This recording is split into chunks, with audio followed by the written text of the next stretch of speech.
Okay, thank you, Greg. Good morning. I've got 9:31 and I'd like to call this meeting to order.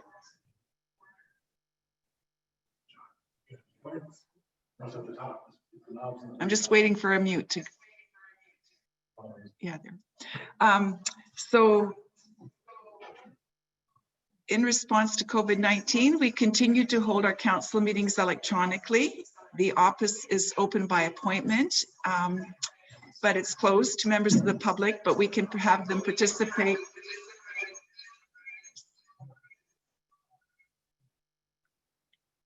Thank you. Electronically by accessing the meeting, which is live streamed on the YouTube channel as outlined in our agenda. There will be public meetings for planning items, and that will start after the delegations, presentations, and petitions. Just before we get going, as I mentioned, we're running our meetings electronically while we're still in the state of emergency, but some things are returning to normal now. So for example, some of our staff are now at the office, and as I mentioned, the office is open by appointment. As many of you know, I write a monthly news or information piece for the Villager, and in the last few months I've highlighted examples of kindness and generosity from our residents, neighbors, and total strangers. Last week I submitted my piece for the upcoming issue, and today I want to mention another group of people who've worked really very diligently all through the COVID months. They've worked to keep our lives safe, healthy, and as normal as possible every single day since the emergency was declared. And they are our Middlesex Centre staff. They've developed plans, assessed cost alternatives, implemented new ways of working, and then they've done it all over again when another announcement has come from the province. Delivering services to residents is, of course, the job that they chose, but I want to state publicly how very proud I am of our team and their outstanding work. And actually, I was quite happy to hear our CAO reinforce that with staff yesterday at a meeting that they were all attending as part of their normal updates. The staff navigated the pandemic and they kept residents informed of all kinds of change, and they focused on making certain that they could work around everything that came their way. And I believe that when all of the assessments and accounting for COVID is complete, we'll see that Middlesex Centre is probably in a relatively good position because of our staff's creativity, resilience, and teamwork. So thank you, staff. Your efforts are much appreciated. And before I move away from the topic of staff, I also want to take a moment to highlight the achievements of one of our team members today. Michael DeLulo is our CAO, and he's just completed 15 years of service in a management capacity and is being recognized by the Canadian Association of Municipal Administrators, CAMA, for his contributions. Michael exemplifies commitment to the municipal service and dedication to municipal excellence. We are fortunate to have him as part of our management group, and we're proud of his track record and the value that he brings to Middlesex Centre and our municipality.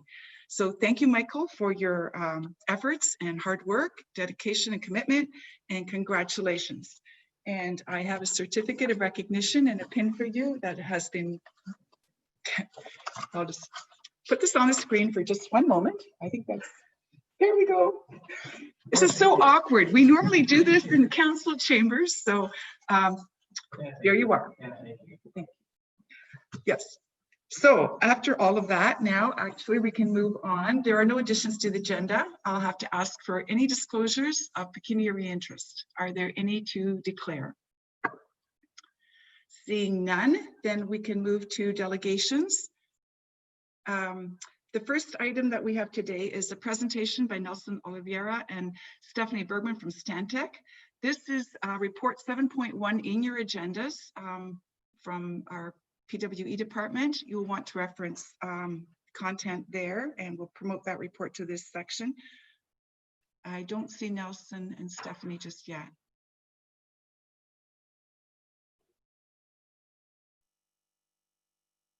There they are.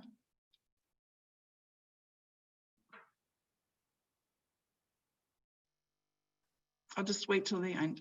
Good morning, Stephanie. Hi there. Good morning. Good morning.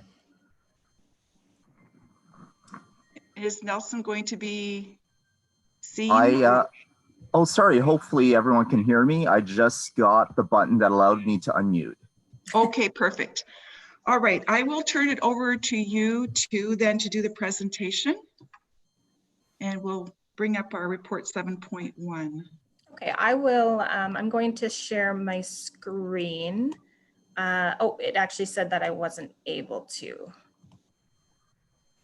It's noting that the host disabled participant screen sharing. Am I able to do that or? I presume that'll just take a moment. Okay. Thank you. To be able Sorry, to. we're just looking at that right now for you. Just bear with me a quick moment. No problem.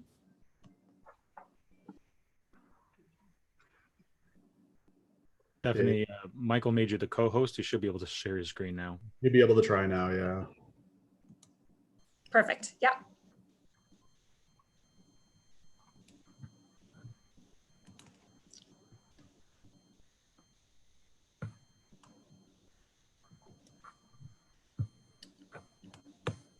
Okay. Are you guys still able to see? Sorry, I was muted. Yes, I can see. Okay, perfect. Thank you. Okay. Okay. So through the mayor, thanks to everyone for having us today and for seems like you guys have this virtual council meeting all figured out here. So that's great that we can still all be together virtually. So we're just going to go over, I'm just going to go over a really quick version here of the just a couple of the highlights of the master plan, this Middlesex Center Settlement Area Stormwater Master Plan. So the master plan really, it follows phases 1 and 2 of the municipal class EA process, but it really does recognize that there's a value in looking at a system like a stormwater system all together as a whole. Okay, so we look at that entire system through the settlement areas, and really it provides a roadmap and a framework for future improvements. And this is really going to be both capital projects for the municipality, but also a framework for future development as it proceeds within the settlement areas. So the problem and opportunity statement for the Stormwater Master Plan really did focus on the settlement areas. So we were just looking at drainage conditions within identified settlement areas. We were looking at both existing issues within the areas, but as well as future growth. And the objectives really were to reduce negative impacts on properties from flooding where feasible, provide adequate stormwater treatment, minimize stormwater servicing costs, and also, of course, to protect the natural environment. So we were really looking at things again at a catchment area basis, and not necessarily looking at the master plan couldn't necessarily look at the specific lot level drainage concerns. So just a quick overview of the work plan for the study. We first started by looking at existing conditions. We divided up the settlement areas into their respective catchment areas just based on the drawings and all of the drainage reports from the municipality. And then we took those and we screened them for key issues. And those key issues that we identified were surface flooding risk, servicing for future development, so areas that were going to be developed that needed a plan, existing municipal drains, and again, municipal drains are, more of the issue comes where they're starting to be, where they're serving more urban areas, more developed areas, as opposed to their original intent was for to manage agricultural drainage. And then of course, conveyance system issues, and then one of the larger issues as well with the availability of outlets within the catchment areas.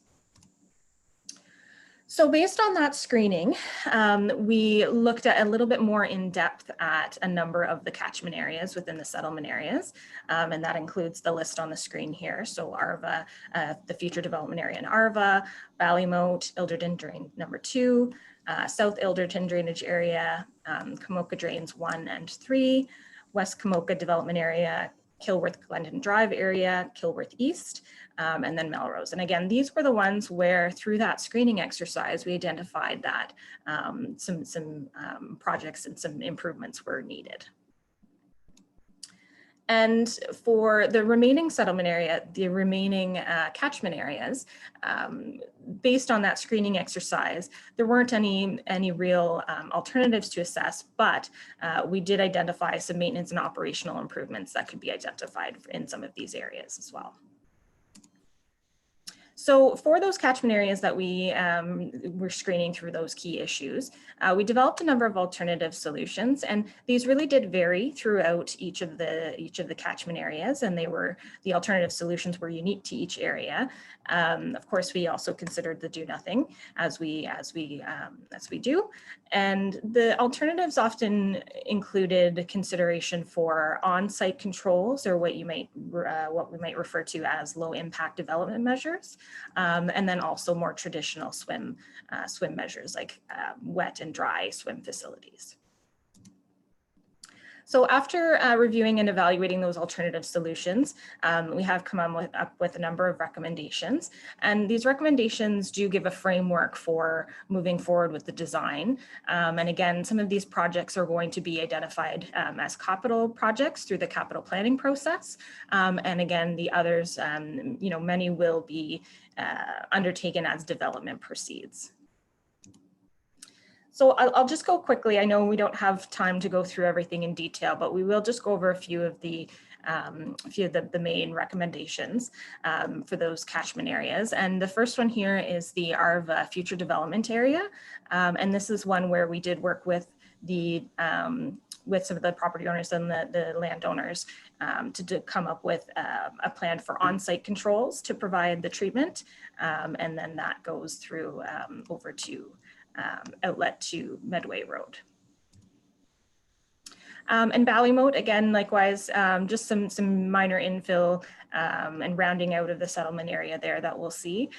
We provided a framework for, again, local swim controls. So things like soakaway pits, rain gardens, things like that can control the lot level drainage. And then there will also need to be some realignment of some of the municipal drains in that area as development proceeds as well. On Ilderton Drain number 2, which is generally the east side, some of these improvements, there was a new pipe to replace part of the Van Bussel agreement drain, and that's actually been undertaken already. And then we've also recommended some improvements to the pipe along Hyde Park Road there, and the design for that actually is what we've recommended is consistent with some design work that has already been undertaken. So we've recommended that move forward as planned. And the South Ilderton development area, and this is an area identified in the current official plan for future employment lands. And so we've identified a framework for some swim facilities as well that outlet there to the Oxbow Creek drain. This one in particular also allows for some staging of east versus west development and how we came about that recommendation.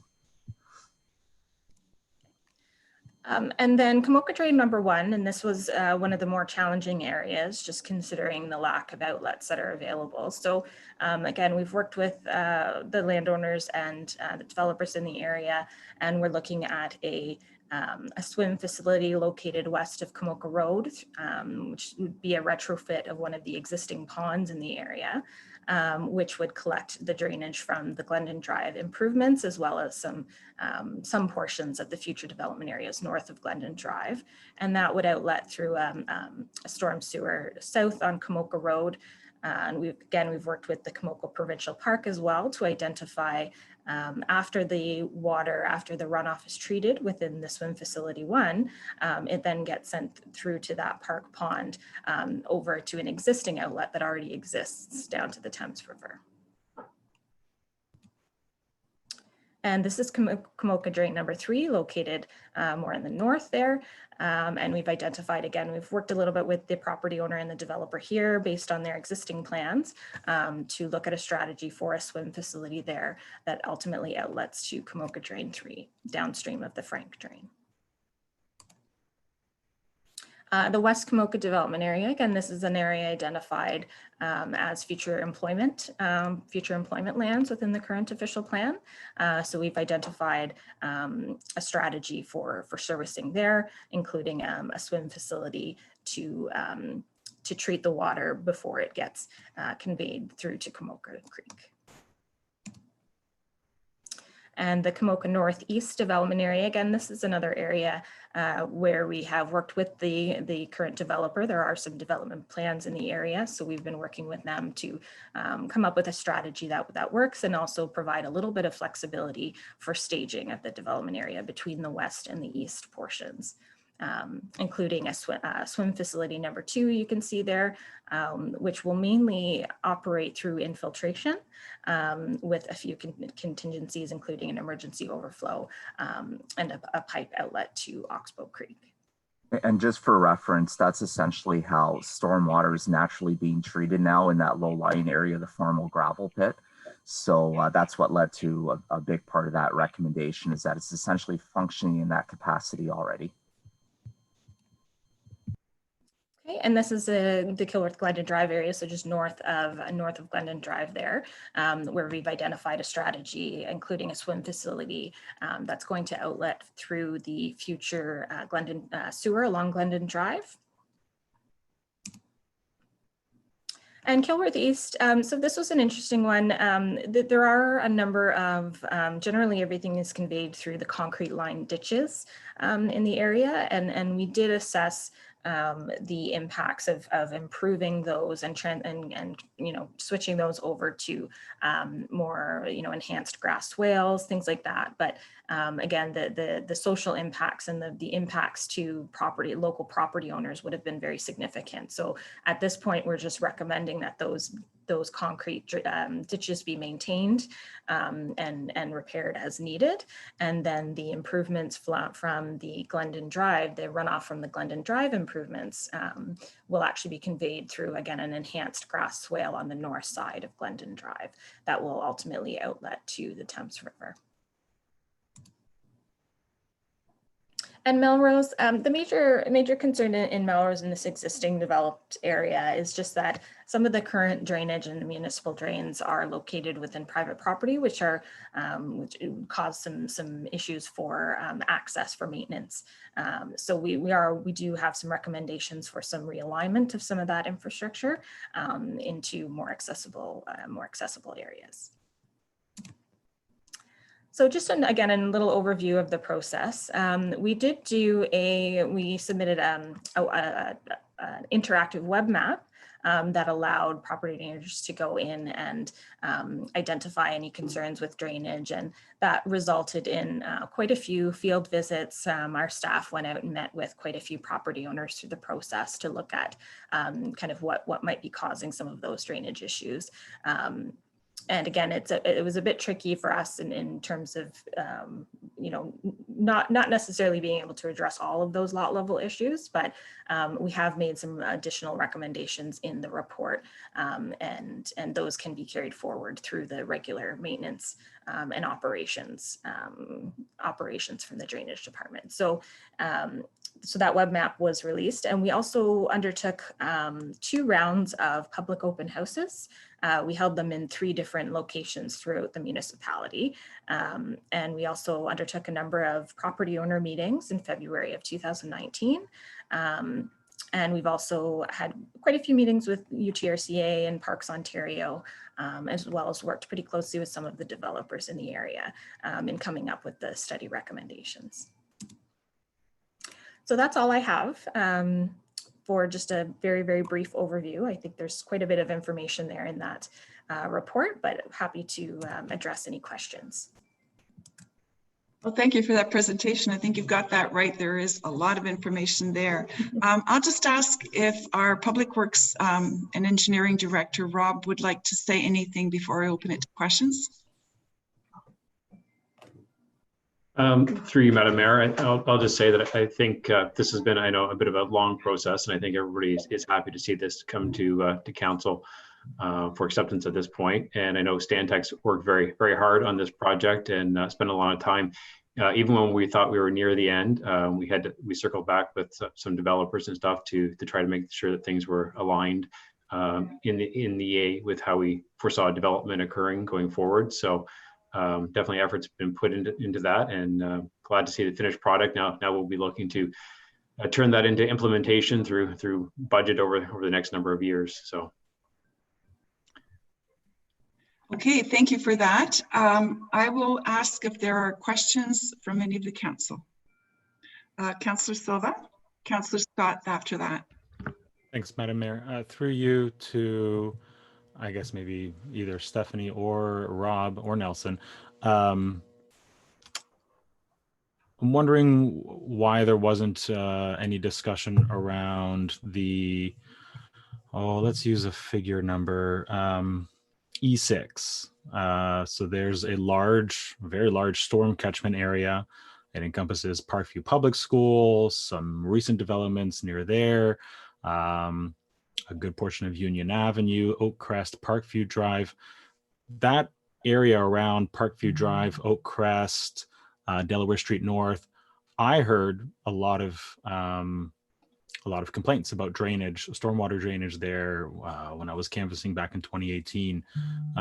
So I'm just wondering whether you didn't hear from those residents, or whether you didn't, like, why was there's no discussion there about that area of Komoka, whereas, you know, in my experience in talking to residents in that area, that's a fairly large concern there, where the stormwater drainage, such as it is, they don't feel it's very adequate at all. So I'm just wondering where in that screening process did that area fall off?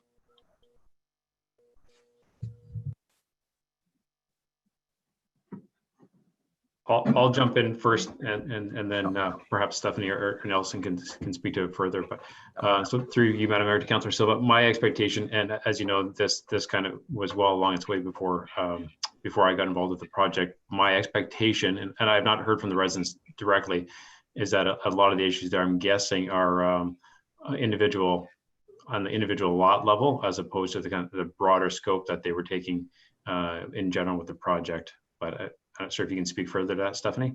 Yeah, can I just ask clarification on the area that you were, like, the specific one again, just to make sure I'm looking at the right one here? Sure. So I'm looking at figure E6, which for the attachments I have, I don't know what page it is, but it's figure E6, Komoka Drain number 3. I'm looking at your preferred alternative, which is to service only the proposed development. And considering we already have a drainage petition for the north, far west side currently of Union Ave to the north there, I'm fine with that from that perspective. But Parkview, so almost right in the middle, Parkview Public School is right there.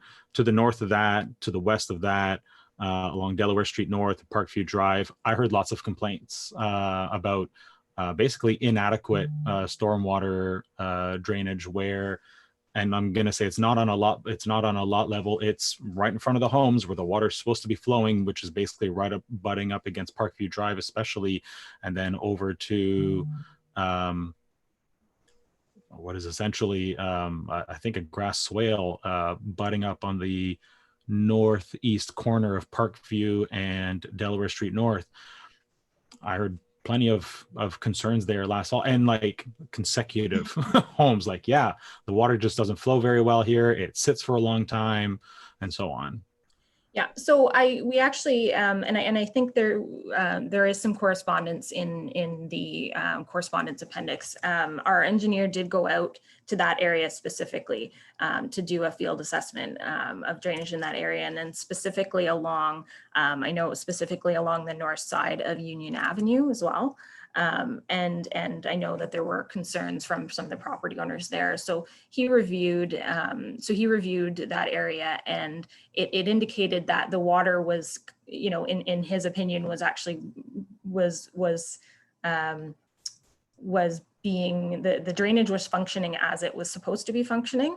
And that included the swales in some of the rear yards. And so that was the assessment that, and I know that there was a petition to have the actual municipal drain looked at further. So we note that as well. But his assessment was that generally from a catchment area basis, that infrastructure was functioning as it was supposed to. Okay, it sounds like you're talking about Union Ave. I'm not talking about Union Ave anymore. I'm talking about the area around Parkview Public School, Parkview Drive, Delaware Street North, Oakcrest Drive. Sorry, it's Nelson here. I don't recall any specific comments, so it could be unfortunately an item where possibly the public didn't reach out. So I mean, we can certainly review it, but there was nothing that we were aware of. Well, we did look at that one isolated area more towards the northwest corner. Our engineers were out on that site, and again, the ditches there, while the residents were not very happy with the ditches, they were still conveying flows. So if there's, I mean, we did act on the comms that we received, but I'm also aware that there was some stormwater upgrades included, I think, along with some of the road works further south, and I'm not sure if that may have improved things, but that would have been about 2 years ago as well. So would have been in and around that time, possibly a little bit before the fact. So. All right, thank you. Councillor Scott, you had a question as well. Yes, thanks, Madam Mayor. Through the mayor to, I guess, Stephanie, I noticed that all the settlement areas are listed here and Delaware was not. Does that mean there was no concerns there with stormwater? No, I guess not listed anywhere on that. Through the mayor, Delaware, the stormwater master plan for Delaware was completed a couple of years ago. So that wasn't included in the master plan. Yeah. I knew they'd done one, but I didn't know if it was being relooked at again or not, but it's already completed then. Correct. Yeah. There's been actually a few upgrades since that time as well. Oh, is there? Okay, perfect. Sorry, Nelson. I think I saw Councillor Arts and then Deputy Mayor Brennan. Did you have a question as well? No. Okay. Go ahead, Hugh. Through your mayor, I don't know who to direct the question to, but when you do these stormwater plans and that, do you factor in soil type and elevation? Because I think we've got some issues in some areas. It's just the soil just doesn't let anything percolate through it. So do you upgrade depending on soil conditions when you do this assessments? It's just a curious question, that's all.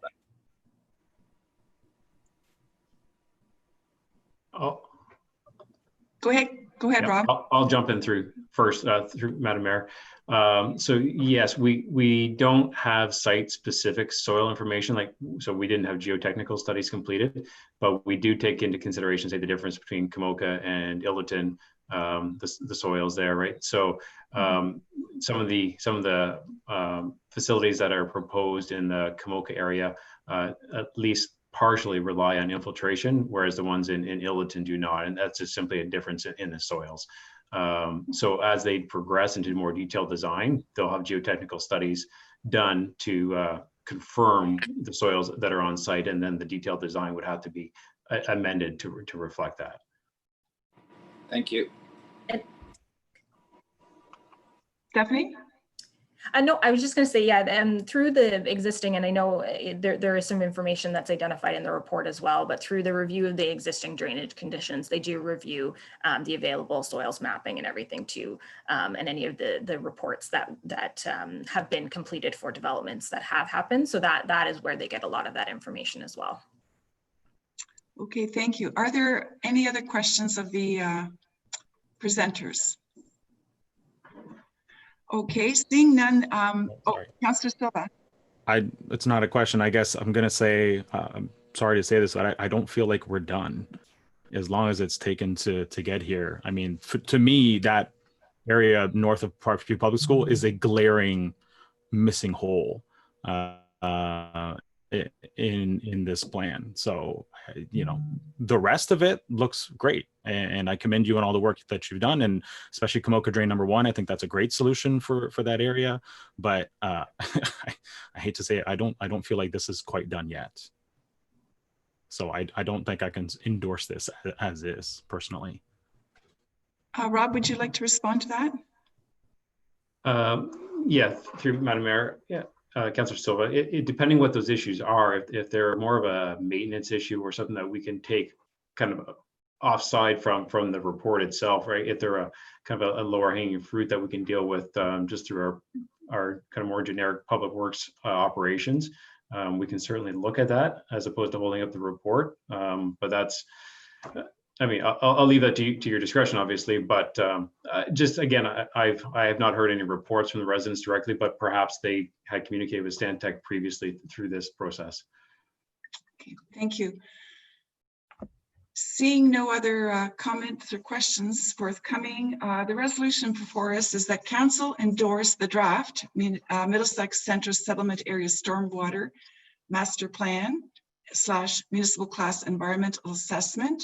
I'd ask for a mover, please. And Councillor Shipley, and a seconder, please.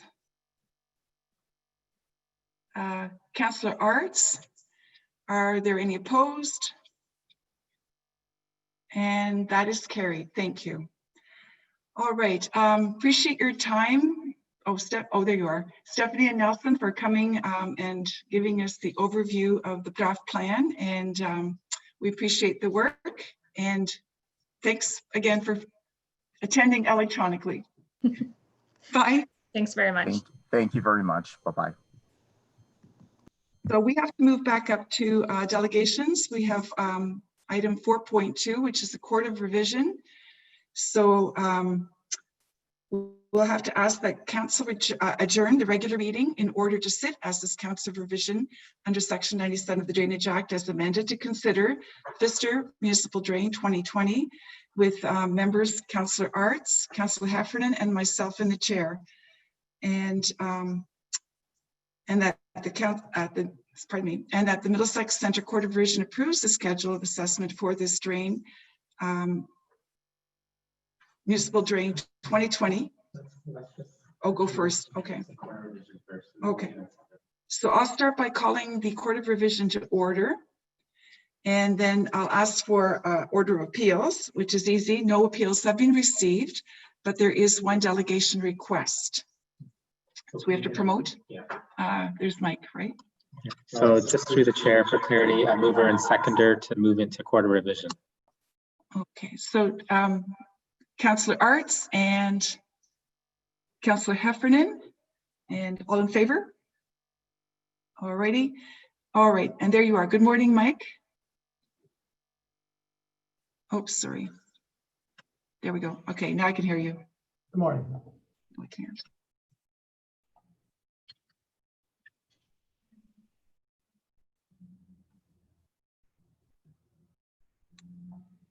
Have we got sound? Can you hear me? Okay. I can hear you. Can you hear me? Okay, good. It's all good now. I had to turn it off because there was a feedback. Go ahead. Okay.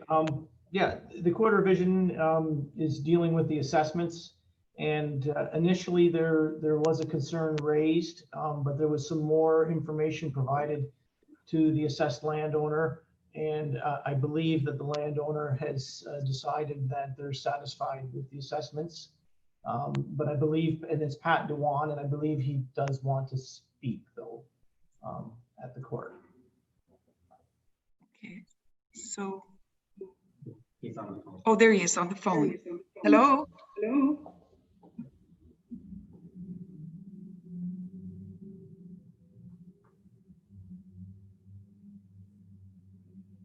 I don't know if he can hear us. Is there anyone on the telephone now? Carl Pisto is on the telephone. Good morning. Good morning. Yes, we have you. We can hear you. If you'd like to make your presentation.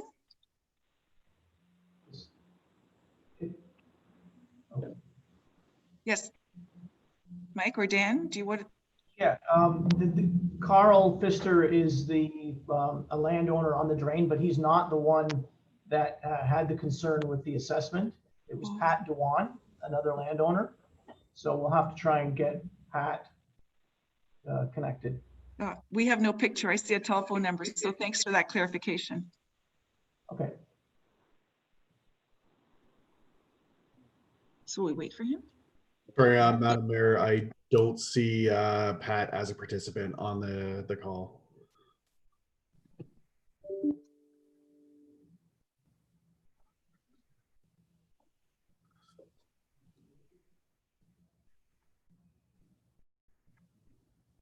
I think Dan may be trying to get a hold of him quickly. Yeah, we're just waiting.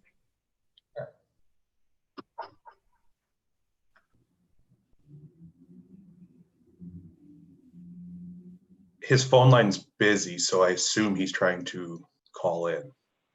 We'll Or just he's give on. it a moment. Yeah, we'll just see if we can see him come on.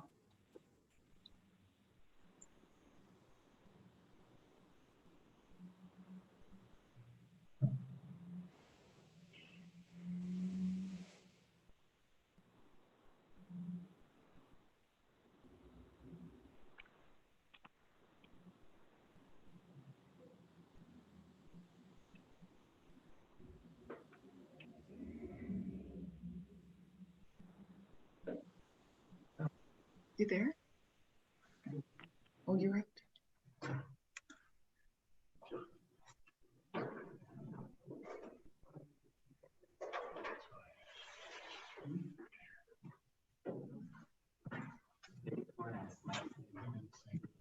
Okay.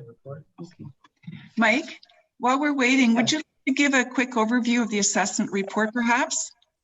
Sure, I can give you, yeah, a background of it. Pat's concern was dealing with the West Branch.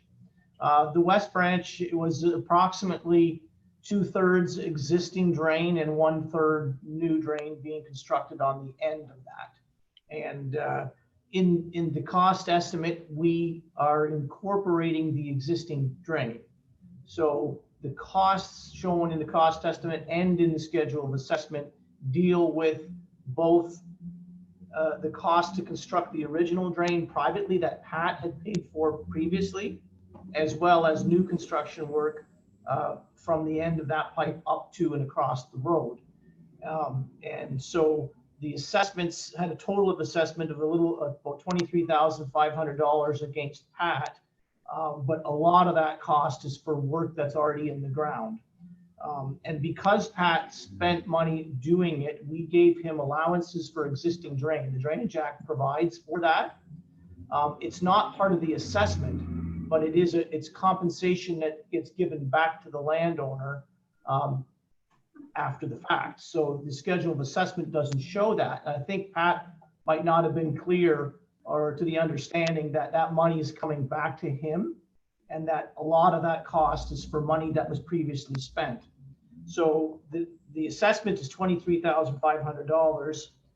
There still is a 1/3 grant eligible from the Ministry of Ag and Food, which is a little over $7,800, which comes off of that, as well as the assessment or the allowances for existing drain plus allowances on the new drain are about a little over $15,800.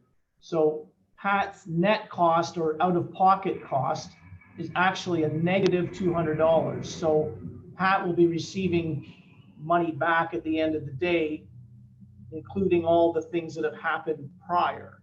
And I think Pat might just, when he sees the number of 23,000 in the assessment schedule, he wasn't clear on that. But Dan has explained some of that in more detail. And again, we tried to do that prior, but it's not always easy to understand. So I believe after looking at that in more detail that he feels that it's sufficient now, but he did ask to speak.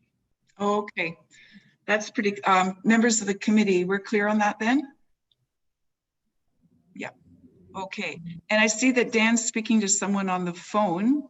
Maybe we should just wait. I assume he's speaking with Mr. Dewan. We'll just maybe wait till he gets off and lets us know.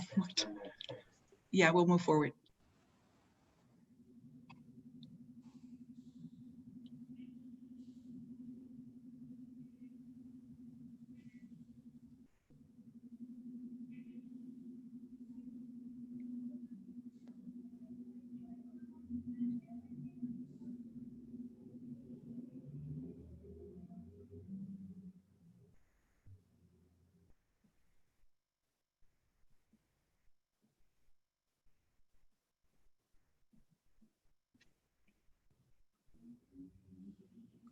Okay, I think we're about to hear what.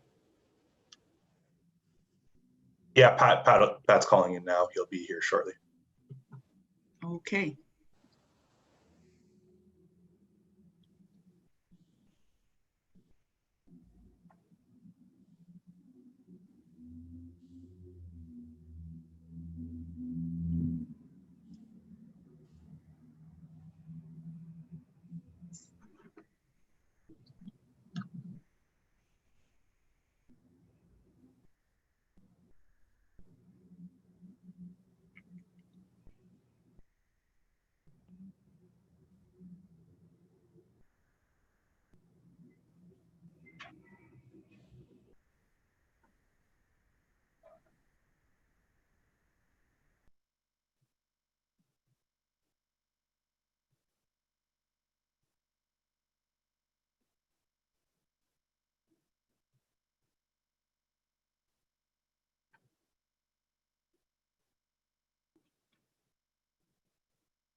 Hello, I'm here. Pat Dewan here. Good to hear your voice, Pat. Thank you for calling in. Would you like to outline your concern? I think that's what we're waiting for at this point. Okay, my initial concern was with the west drain, and with all the numbers that were published and sent to me, I was somewhat worried, but Dan finally explained it, and I'm here. Pat Dewan here. Good to hear your voice, Pat. Thank you for calling in. Would you like to outline your concern? I think that's what we're waiting for at this. Anyways, Dan explained it to me and talked about the grant that's off, or that is part of the whole procedure, and I'm not provided everything he said the way it was added and subtracted, that I didn't realize how to do that. I'm not as concerned anymore. Okay, and we've had an explanation too, so our understanding is you're actually going to get some money back, it sounds like. So if everyone's okay with that, then we can move forward. Is that okay? Yes. Yes. All righty. Okay, thank you for calling in. Okay. I'm looking forward to the day that the council meetings are in person, so that this delays don't happen like this. That's okay. We're working on all of the bits and bobs to make it work smoother. So I appreciate your taking time to do that. Okay, thank you. Pat, Dan? before you leave. Oh, shoot. I'm sorry. Okay. Pat, are you still there? Yes. Okay, yes. Before you leave, you have filed an appeal to our clerk. So if you no longer wish to appeal, we need you to state that you're withdrawing your appeal. It's just a formality. I thought I sent that to you in an email, but maybe I'm mistaken. Yeah, but you need to let the Court of Revisions know. It's just a formality. Yeah, I understand. Who do I email, or who do I talk to, or how do you do this? Right now over the phone, you can just let you're speaking to the Court of Revisions right now, so you can let them know that you're formally withdrawing your appeal. I'm formally withdrawing my appeal. Great, thank you. Over loud and clear. Okay, thank you. Pat. And thanks, Dan. Bye-bye. And thanks, Dan, for making sure that we did the procedural part correctly. So seeing that we've had the, are there any deliberations then? Questions from members before we move on? And no? Okay. So I'm going to ask our Court of Revision that our Middlesex Center Court of Revision approves the schedule of assessment for the Pfister Drain 2020 adopted by bylaw 2020-054 and drainage works as outlined in the report dated May 11th, 2020 and revised on June 25th, prepared by Spreed Associates. Could I have a mover and a seconder, please? Councillor Heffernan, Councillor Arts, are there any opposed? And that is carried then. The Court of Revision is hereby adjourned, and the Council for the Municipality of Middlesex Centre can resume the August 12th, 2020 meeting of Council. And now we should move to, thank you all. Oh, he's gone. Good. We can move to the adoption of the minutes. We have two sets of minutes for July 15th. Where's the resolution here? Here we are. The resolution is that the minutes of the Middlesex Center Council meeting for both July 15th and the special council meeting held on the 22nd both be adopted as printed. Is there a mover and a seconder, please? Excuse me. Councillor Silva and Councillor Heffernan, are there any opposed? Seeing none, then we can move to the consent agenda. We have what, 17 items, I think? Yes, 17 items here. I'll first ask, is there anything that needs to be pulled from the consent agenda? Is there anybody? Okay, and I'll entertain questions then. Is there any clarification that anyone would like to ask? Councillor Silva? Through you, Madam Mayor, to whomever on staff, I guess maybe probably Arnie or Rob, the proposed changes to community benefit charges and sorry, which item are you referring to? Oh, sorry. Oh, 610? 6.10. Yeah, I think that's where the Okay. Yeah, 6.10. Thank So you. it looks like, with the exception of a number of items now being fully recoverable as opposed to 90% recoverable, which is fantastic. It feels like we're more or less back where we were before this all began. Is that generally true, or are there other substantive changes that are actually sticking at this time, minus the a few items being, or a number of items being fully recoverable now? Okay, Tiffany filed the report. Would Okay. Arnie, are you wanting to speak to that, Arnie, or should I just refer to Tiffany?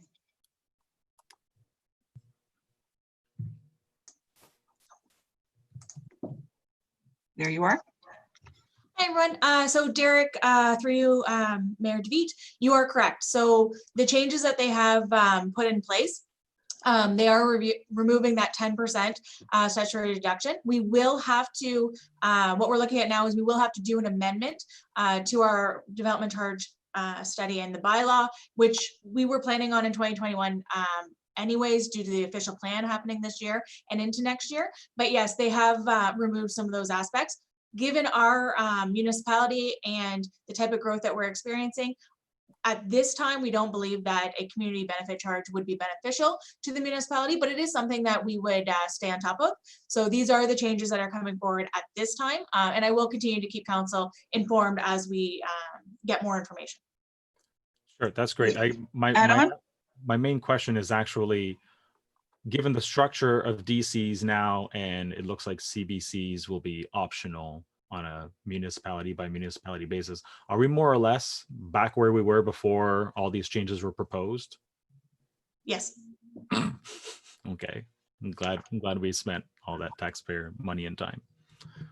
Okay, thank you. Councillor Heffernan, you had your hand up.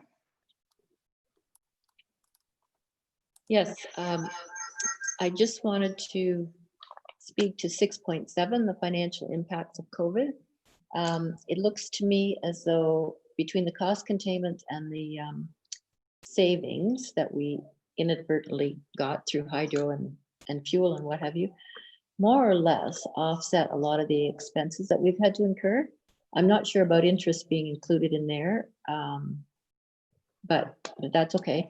Even so, I just wanted to say thank you to staff for coming up with various initiatives that could help offset these expenses. And I'm glad to see that we're more or less even, not exactly, but reasonably close. We're not in the same shape as some other municipalities. So I'm grateful for that. Thank you. Tiffany, is there any additional comment you'd like to make on that one?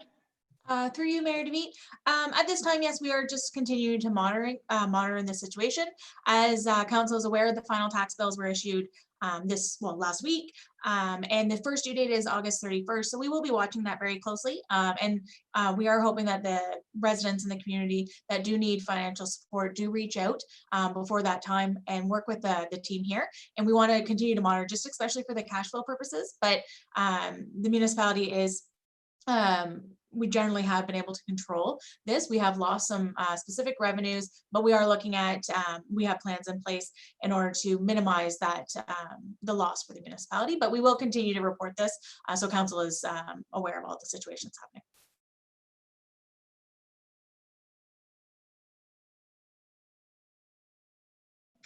Sorry, I was muted.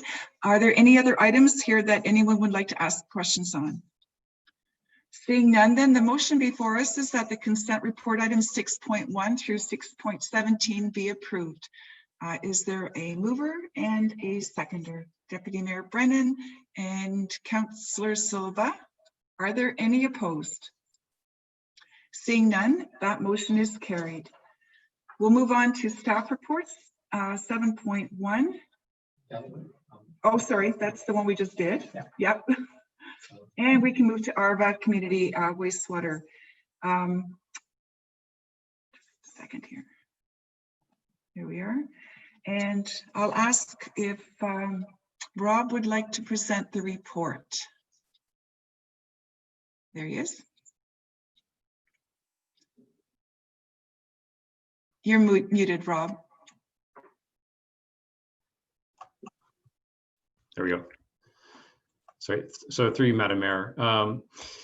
Yeah, so the ARVA Community Wastewater Treatment EA. So we are looking to move forward with that project. This is the limited development in ARVA in the agreement with the City of London has been an ongoing situation for a while. The agreement that's been in place. So right now, the portion of ARVA is still serviced by individual septic systems, and a portion is serviced through the pumping station, which discharges into the City of London's gravity sewer system and is treated within the City of London's system. The agreement that's in place right now limits the amount of growth that can happen in ARVA. It limits it based on the number of units that can be constructed per year with really no rolling forward. And as council knows, municipal council and staff have gone back to the City of London on a number of occasions, trying to open up that agreement and renegotiate a different scenario that would allow development within ARVA to happen at a quicker pace. The City of London Council, I think, have always had some concerns with that approach, and the agreement has been held essentially as originally written. There have been some modifications over time, but essentially it hasn't changed the development rate that can occur. So I think it was a couple of years ago, there was a budget put in place for a EA to be undertaken that was kind of set aside at the time, and then there was interest from the landowners on the west side of the lands that are still within the existing community of the settlement area to move forward with development. With that, council approved the budget again to move forward with the EA in 2020. So we've gone through the process. We of tendering. We put out an RFP to complete this work. We did have 4 respondents, local consultants who responded, all with very good proposals. We had an evaluation team that went through the proposals, and after evaluating based on technical merit and then price, weighting was only 20%. Our recommendation is that Stantec be awarded the contract to undertake this work. This is very, very important piece of the puzzle of allowing for development to occur within the ARVA community, and this is intended to take approximately a 12-month period.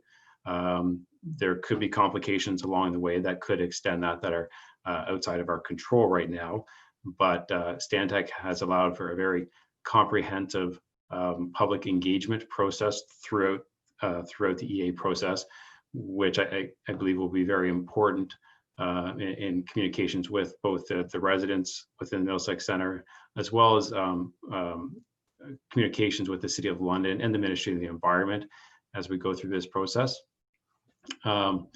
So Stantec is ready to proceed with the project essentially as soon as possible, and ideally we would kick this off late in August if council approves them to proceed. Thank you for that report. Are there questions from council? Councillor Shipley? Through the mayor to the PWE director, Rob, is this going to be sized big enough that we can unhook from London, or are we still figuring on sending the wastewater to London? So we'll look at different alternatives. The intent will be to ultimately remove the pumping station that sends flows to London. So whether that happens within the first phase of the development of the pumping or of the treatment facility, or whether it's a phased approach where it's put in for development first and then rerouting of the existing once it's up and running, and then for future growth as well, right? So ideally, we'll be looking at alternatives that allow for staging of the facility.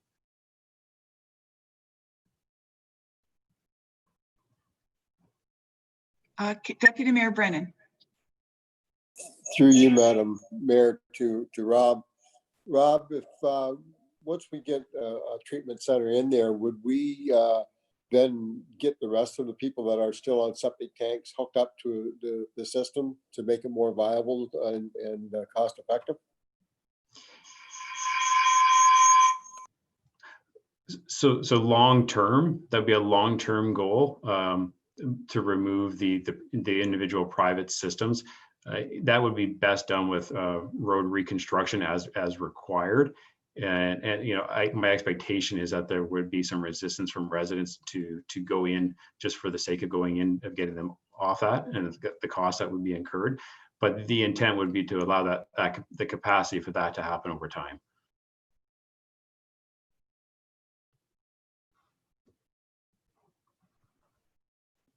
Councillor Silva. Thank you. Through you to Rob. The report, I was reading it again last night, and I noted that in the quality score of the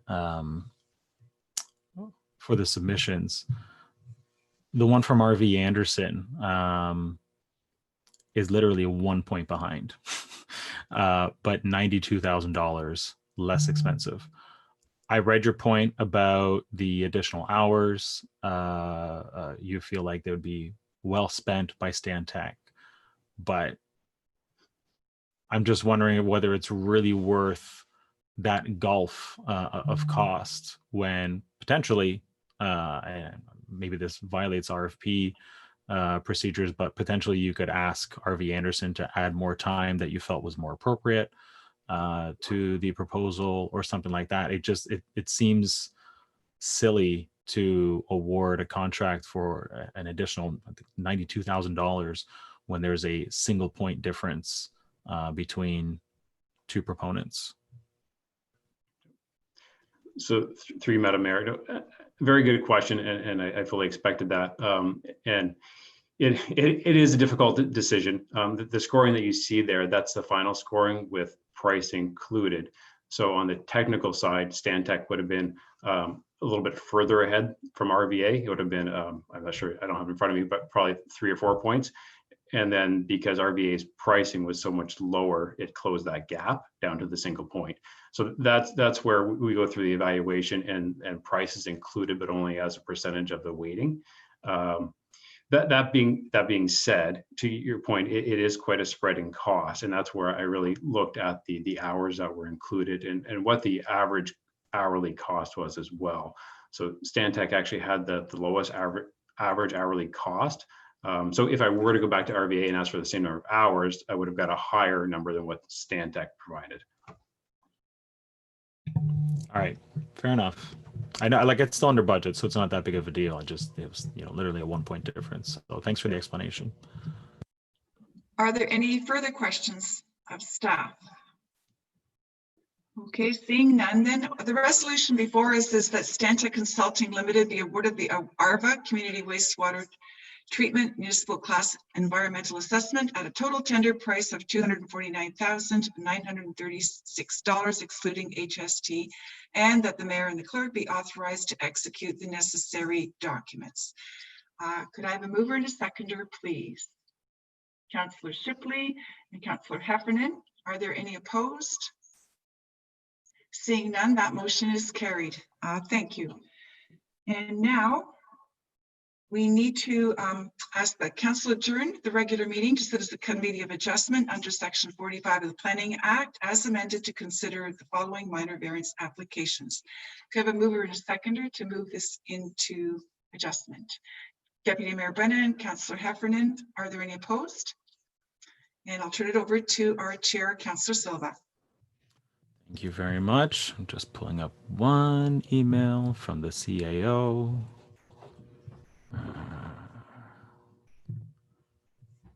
Nope. Where did it go?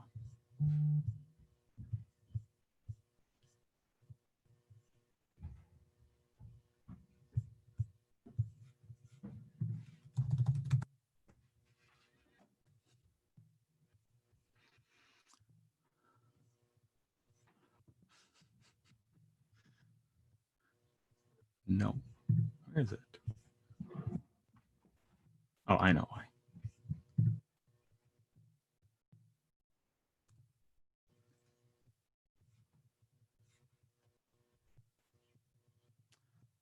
that's fine. I've got what I need. All right, I will call the public meeting for Committee of Adjustment here to order. If anyone wishes to receive notifications regarding the minor variances or any other planning application being considered tonight, I ask that you please send an email to planning@middlesexcenter.on.ca and indicate in your email which application you would like to receive notice on. Also, please be advised that comments expressed and written material presented are a matter of public record for full disclosure. The procedure will be the same for each planning application, and the order of procedure shall be as follows. I will explain the purpose and effect of the application, or Mayor DeVete, later on in public meetings.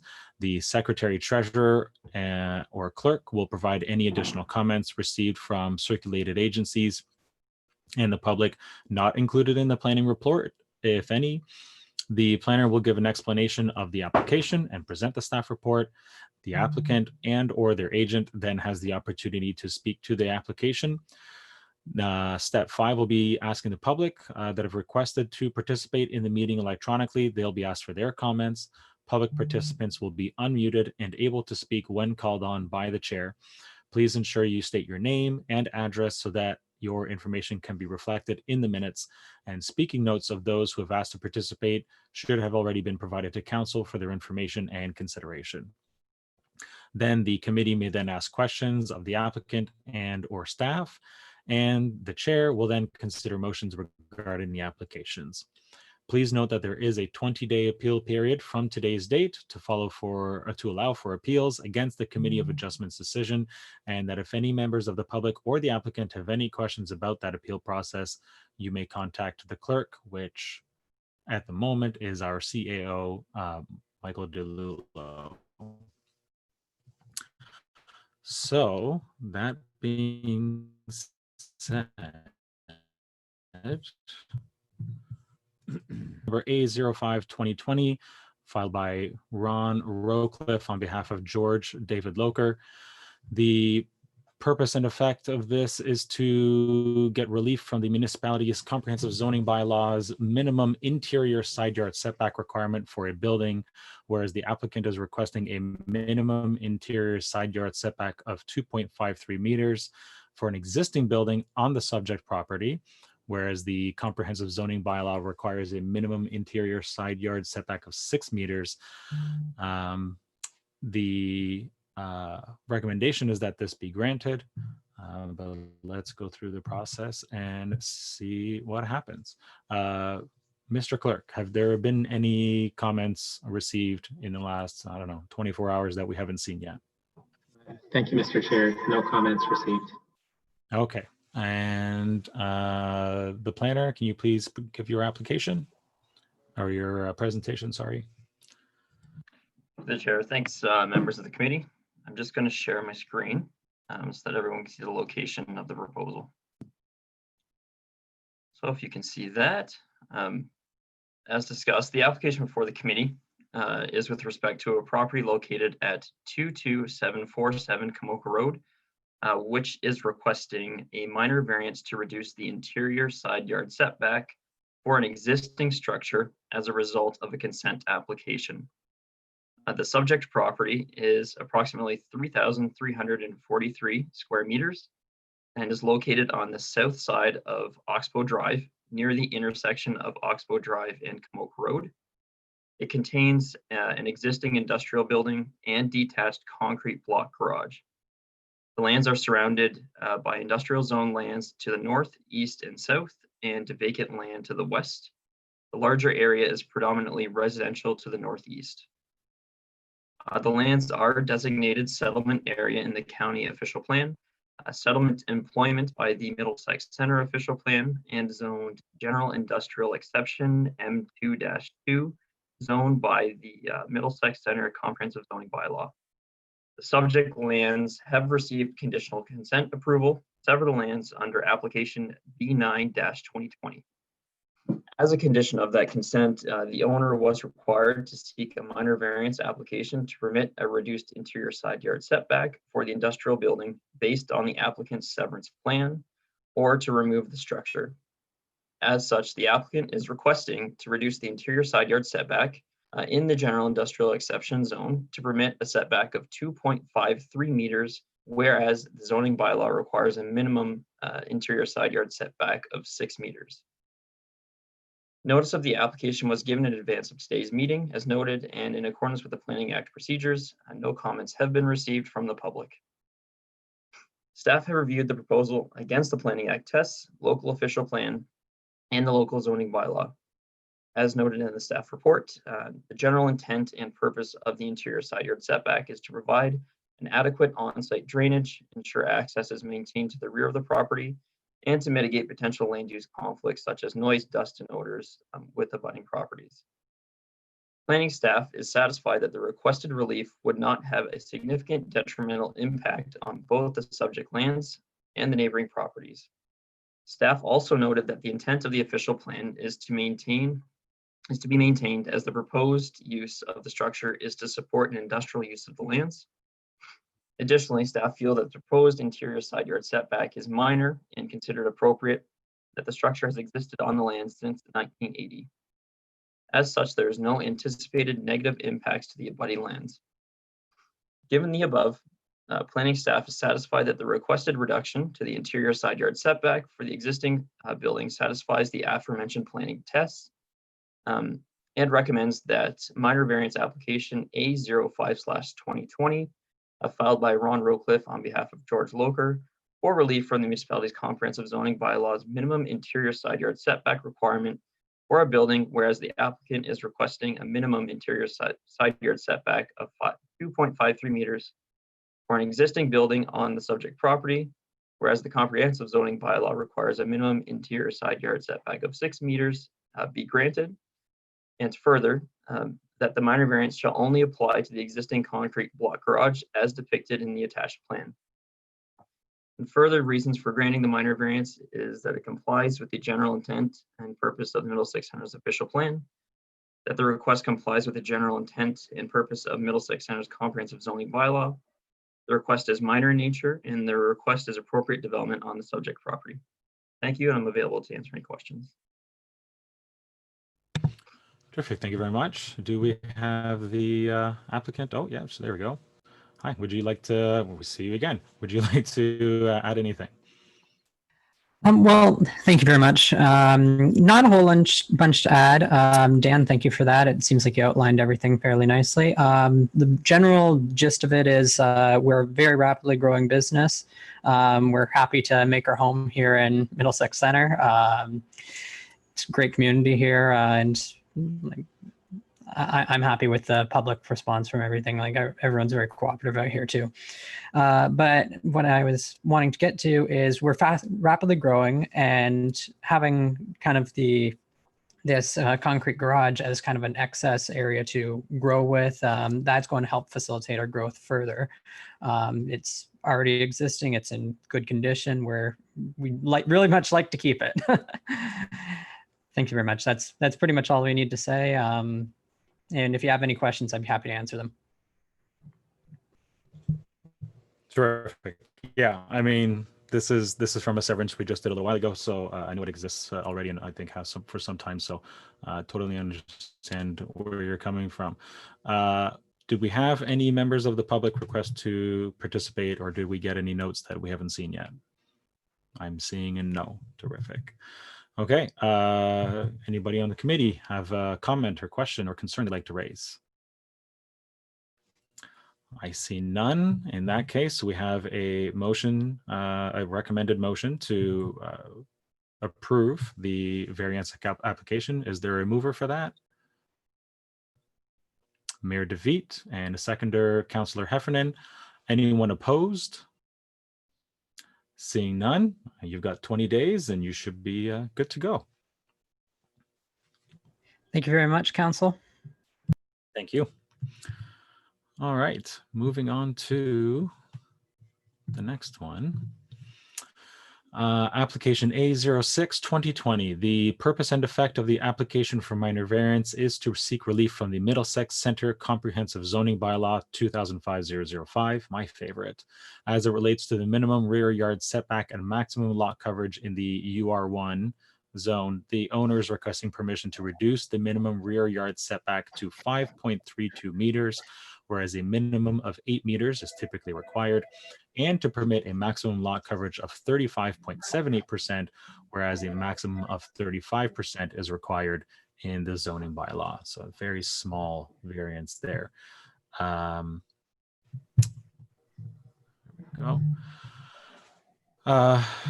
Mr. Clerk today, Mr. CAO, have there been any additional comments that haven't already been provided? Actually, I don't think we've seen any from the public so far. No, Mr. Chair. Okay. I'm going to make sure I keep switching back to video. You can nod or shake your head so you guys don't have to keep playing microphone tag there on your side. Dan, I believe this one's also yours. Can we get your report, please? For the chair, yes, thank you. Just a point of clarification prior to getting into the report. When the application was posted online with the agenda, the attachments didn't actually upload. So with respect to that, I will share my screen so that everyone can see the attachments. Those are basically the location map as well as the proposed site plan. So I'll kind of flip through those and point to them as we're going through the presentation. Thanks for doing that. So with respect, this application before the committee today is for a property located at 194 Edgewater Boulevard, which is requesting a minor variance to reduce the minimum required rear yard setback, as well as the maximum lot coverage to accommodate construction of a new single detached dwelling on the lands. The subject property is a 857 approximately square meter parcel with a 22.5 meter frontage on the south side of Edgewater Boulevard in Kilworth. The subject lands are serviced. They are a vacant parcel of land and are surrounded by residentially zoned lands to the north, east, and west, and an open space zone to the south. The lands are designated settlement area in the county official plan, residential by the Middlesex Center official plan, and are zoned urban residential first density, UR1 zone, in the Middlesex Center comprehensive zoning bylaw.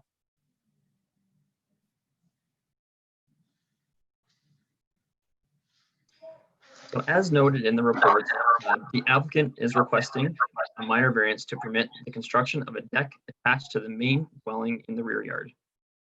The underside of the proposed deck is proposed to be enclosed to provide a storage space, an outdoor storage space. The underside of the proposed deck, the requested minor variance is for a minimum rear yard setback of 5.32 meters, whereas the zoning bylaw requires a minimum of 8 meters and an increase to the maximum overall lot coverage to 35.78%, where the zoning bylaw permits 35%. Notice of the application has been given in advance of today's meeting in accordance with the Planning Act, and no comments have been received from the public. Staff have reviewed the proposal against the Planning Act tests, local official plan, and the local zoning bylaw. Staff is of the opinion that the proposal is considered minor in nature, as the proposed location of the enclosed deck is to be located in the rear yard, directly in line with a single detached dwelling. It would be appropriately screened by a fence on the interior side yard and would pose no conflict with the neighboring property to the rear, as the lot backs onto an undevelopable protected natural landscape. Additionally, the minor increase in lot coverage would not negatively impact the adjacent properties.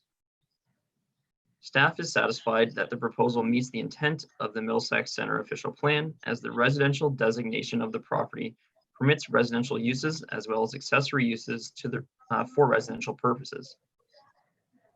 With respect to the zoning bylaw, the proposed location of the deck extension in the rear yard does not negatively impact any abutting properties to the rear, as noted, as there's no other residential lots abutting the rear of the property.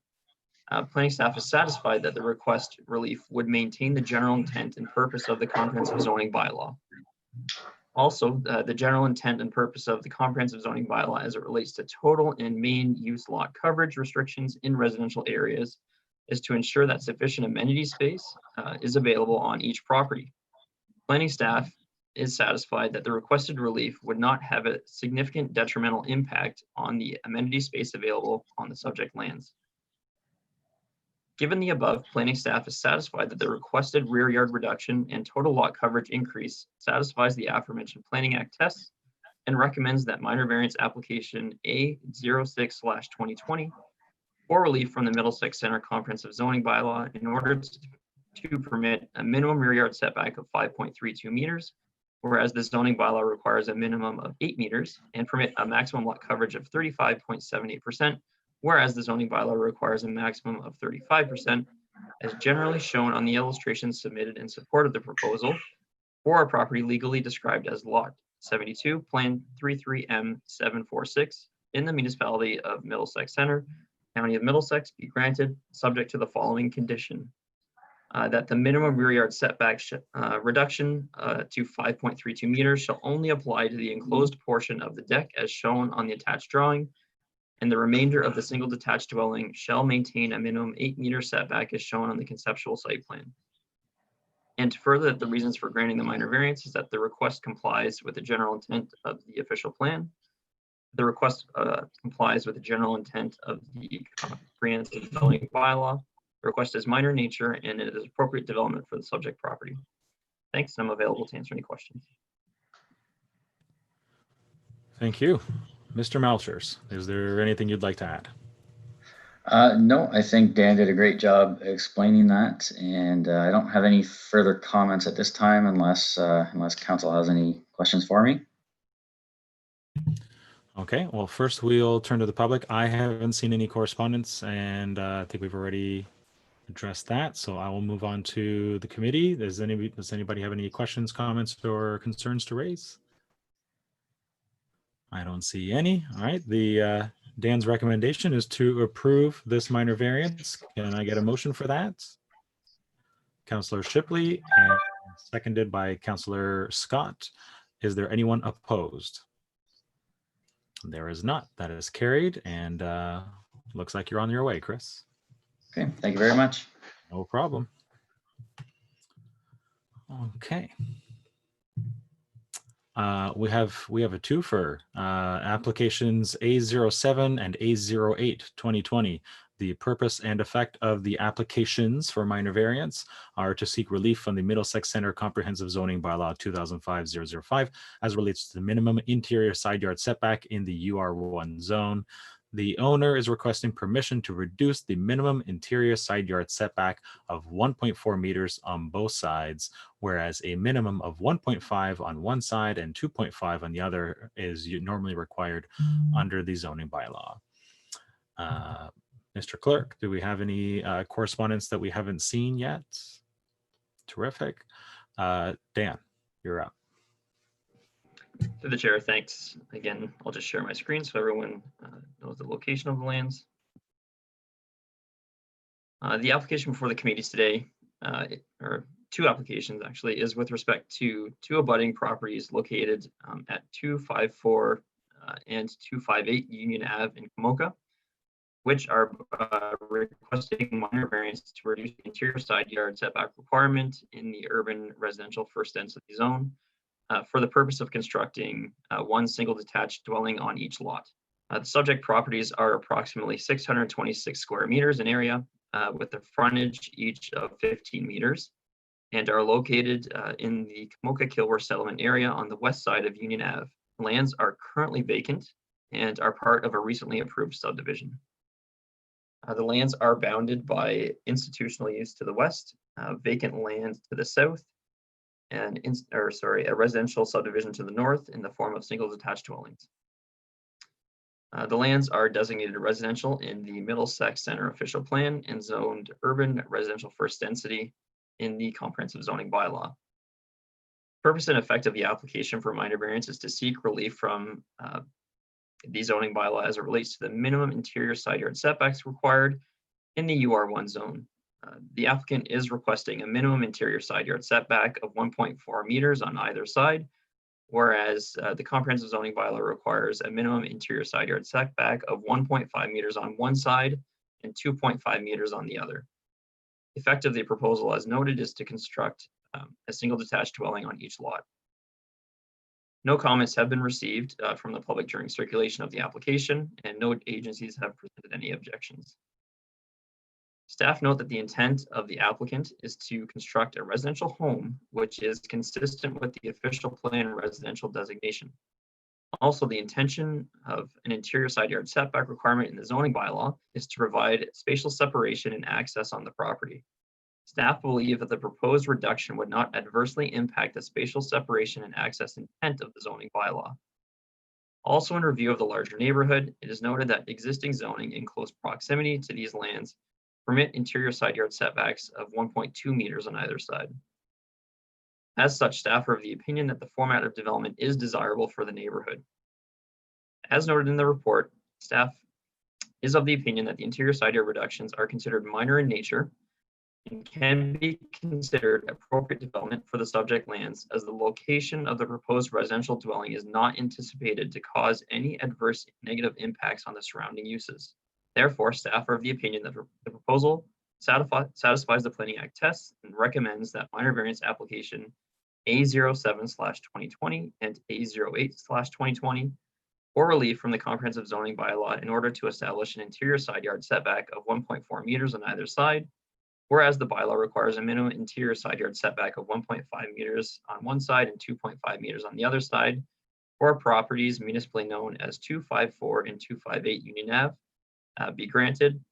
And further, that the reasons for granting the minor variance is that the request complies with the general intent of the Middlesex Center's official plan, complies with the general intent of the zoning bylaw, is minor in nature, and represents appropriate development of the subject property.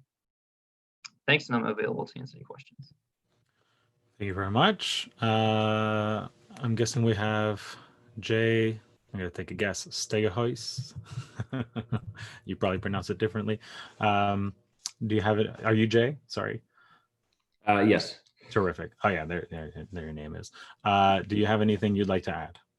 No, thank you, councillors. We're happy with the way everything's been laid out, and nothing else to add at this time. Terrific. And pretty sure we haven't seen anything from the public or anyone who's requested to participate. That's a no. Committee, is there anybody who has a question, comment, concern to raise? Oh, Councillor Heffernan, go ahead. Yeah, I just wanted to make a comment. So that basically is 9 feet potentially between those two buildings, and 9 feet basically on the other sides as well between other buildings, depending on which way they put the 5 feet or the 8 feet. Seems awful close to me. Jay, do you have anything you'd like to say about that? Or Dan? Don't know if Dan can weigh in. Part of the attractiveness to this area was that, like Dan mentioned, there are other houses in the area that have already been granted relief to a 1.2 meter setback on both sides. So by going to a 1.4 meter setback on both sides, we were slightly bigger on the yard setbacks than what currently exists on the other properties in the neighborhood.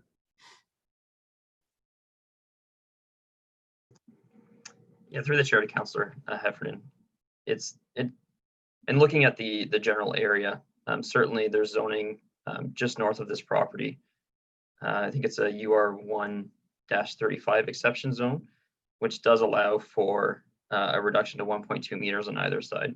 So 1.2 meters is kind of more of the standard that you're going to see in the larger cities, and it's kind of what that minimum base standard is from a building code perspective to allow for some unprotected openings. In the case of this proposal and others, we're seeing it more often. I wouldn't be surprised if you see all of these lots actually come in for a minor variance at the end of the day. It mirrors what the development request is from and desire from citizens today. So I don't necessarily see it as inappropriate. It does still provide access to the rear of the property, and with respect to unprotected openings, it really kind of limits you on how much can be on that side. So there's not much in terms of interference from a privacy perspective, overlooking into the neighbor's property. So I would say that any concerns that I would have are eased. Okay. Are you any follow-up, Councillor Heffernan? No. All right. Any other questions? Seeing none, the recommendation put forth is to approve the minor variance. Is there anyone willing to make that motion? Deputy Mayor Brennan, can I get a seconder? Mayor DeVito, anyone opposed? Seeing none, that's passed and you're into your appeal period. Thank you very much. You're welcome. All right, last one.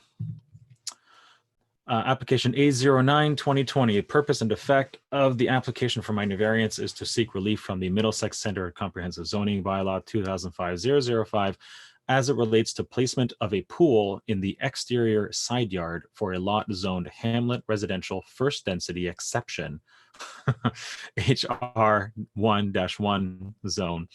The owner is requesting permission to construct a pool in the exterior side yard, whereas Middlesex Center's comprehensive zoning bylaw only permits pools to be constructed in an interior side yard or rear yard. All right, that was a fun one to read. Mr. Clerk, do we have any additional comments or anything submitted recently? We do not. And I'll ask now, do we have anybody talking who is requested to speak later? We do. Okay, terrific. All right. In the meantime, Dan, if you can give your presentation, please. Through the chair, thanks again. I will put the location map up so everyone can see it there. So as noted, this application before the committee today is with respect to a property located at 10873 Gold Creek Drive, which is seeking a minor variance to permit the construction of a pool in the exterior side yard. The subject property is approximately 1,603 square meters, an area with a frontage of 39.5, and is located on the south side of Gold Creek Drive on the southwest corner of the intersection at Gold Creek Drive and Lobo Lane. The lands contain a single detached dwelling and an accessory building located in the southwest interior side yard. The lands are bounded by residential uses in the form of single detached dwellings to the east, south, and west, and agricultural lands to the north. The property is designated hamlet in the Middlesex Center official plan and zoned hamlet residential first density exception HR 1-1 in the Middlesex Center comprehensive zoning bylaw. Purpose and effect of the application for minor variance is to seek relief from the Middlesex Center's comprehensive zoning bylaw as it relates to the permitted location for a swimming pool. The applicant is requesting permission to build a swimming pool in the exterior side yard, whereas swimming pools are only permitted to be constructed in an interior or rear yard on a lot. This is being requested as the interior side yard contains an existing detached accessory building, and the rear yard is predominantly taken up by a septic system and weeping bed. No comments have been received from the public during circulation of the application, and no agencies had any objections. Staff have reviewed the proposal for a minor variance in association with the Planning Act tests and requirements outlined in the local official plan.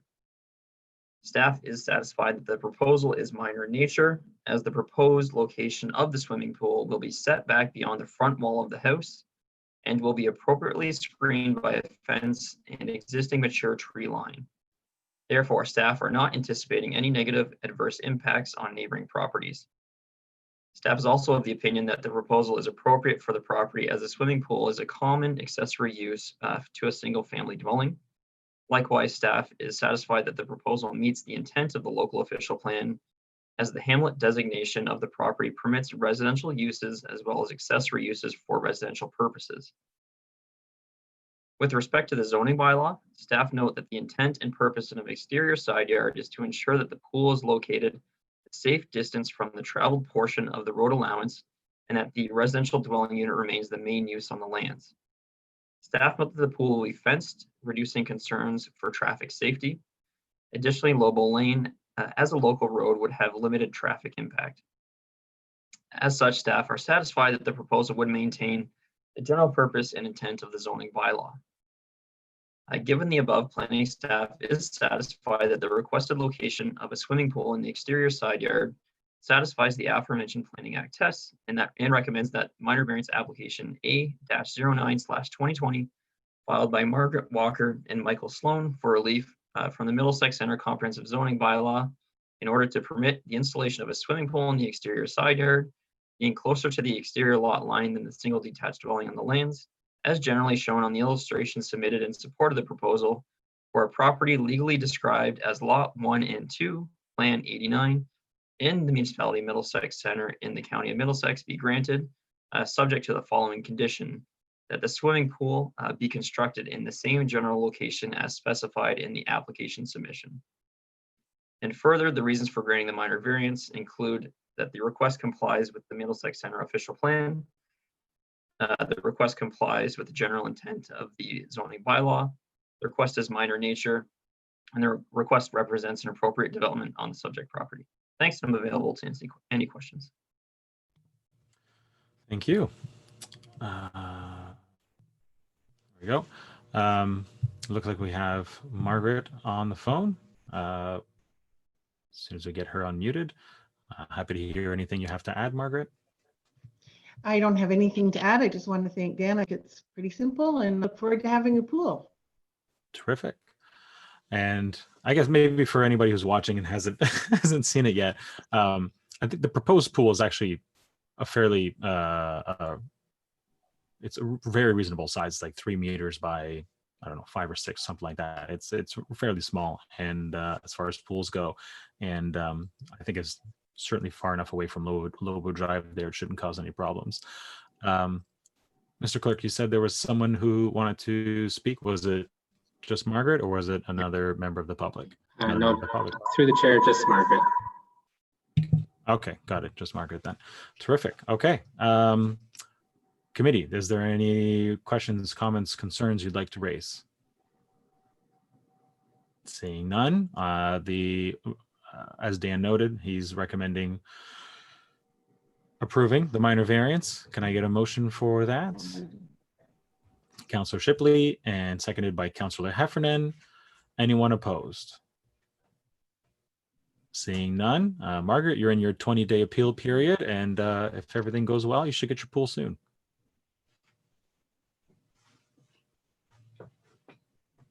Okay. Can I get a motion to move out of Committee of Adjustment and into public meetings? Deputy Mayor Brennan and Councillor Scott. Anyone opposed? All right, over to you, Mayor. Thank you, Councillor Silva. The first item that we have here is a presentation from WSP Group, which will be outlining the official plan process.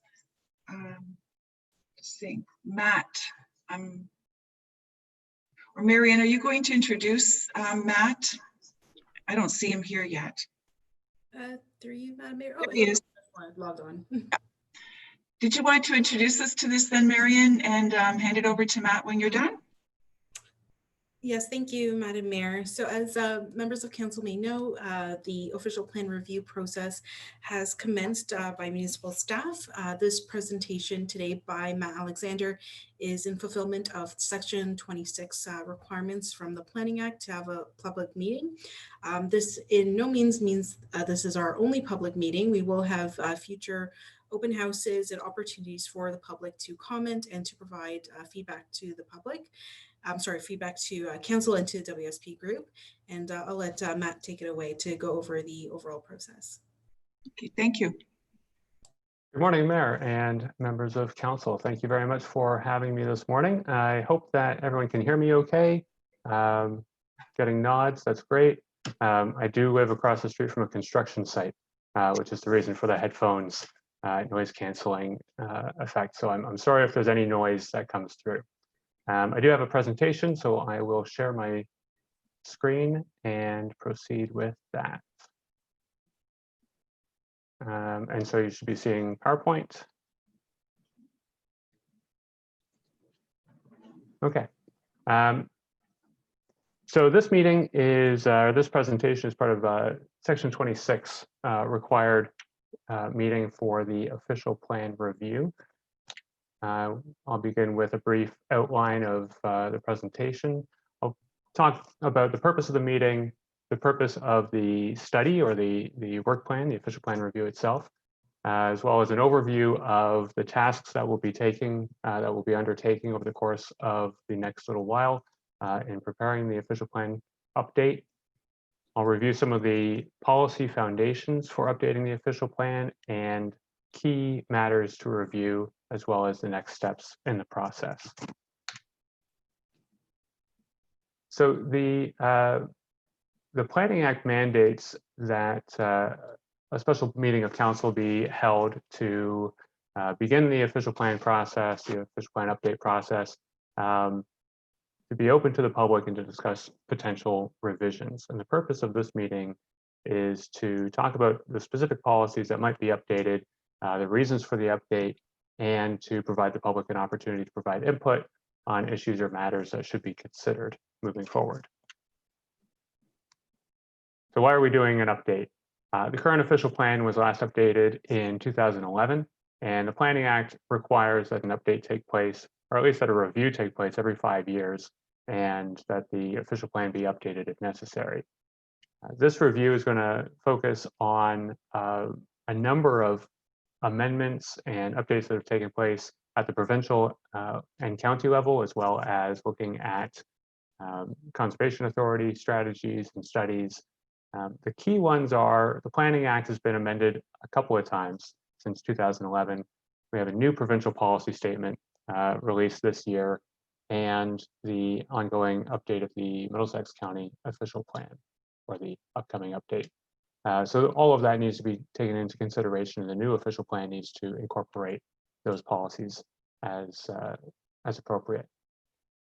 So here's an overview of what our work plan looks like, starting at the left of the screen.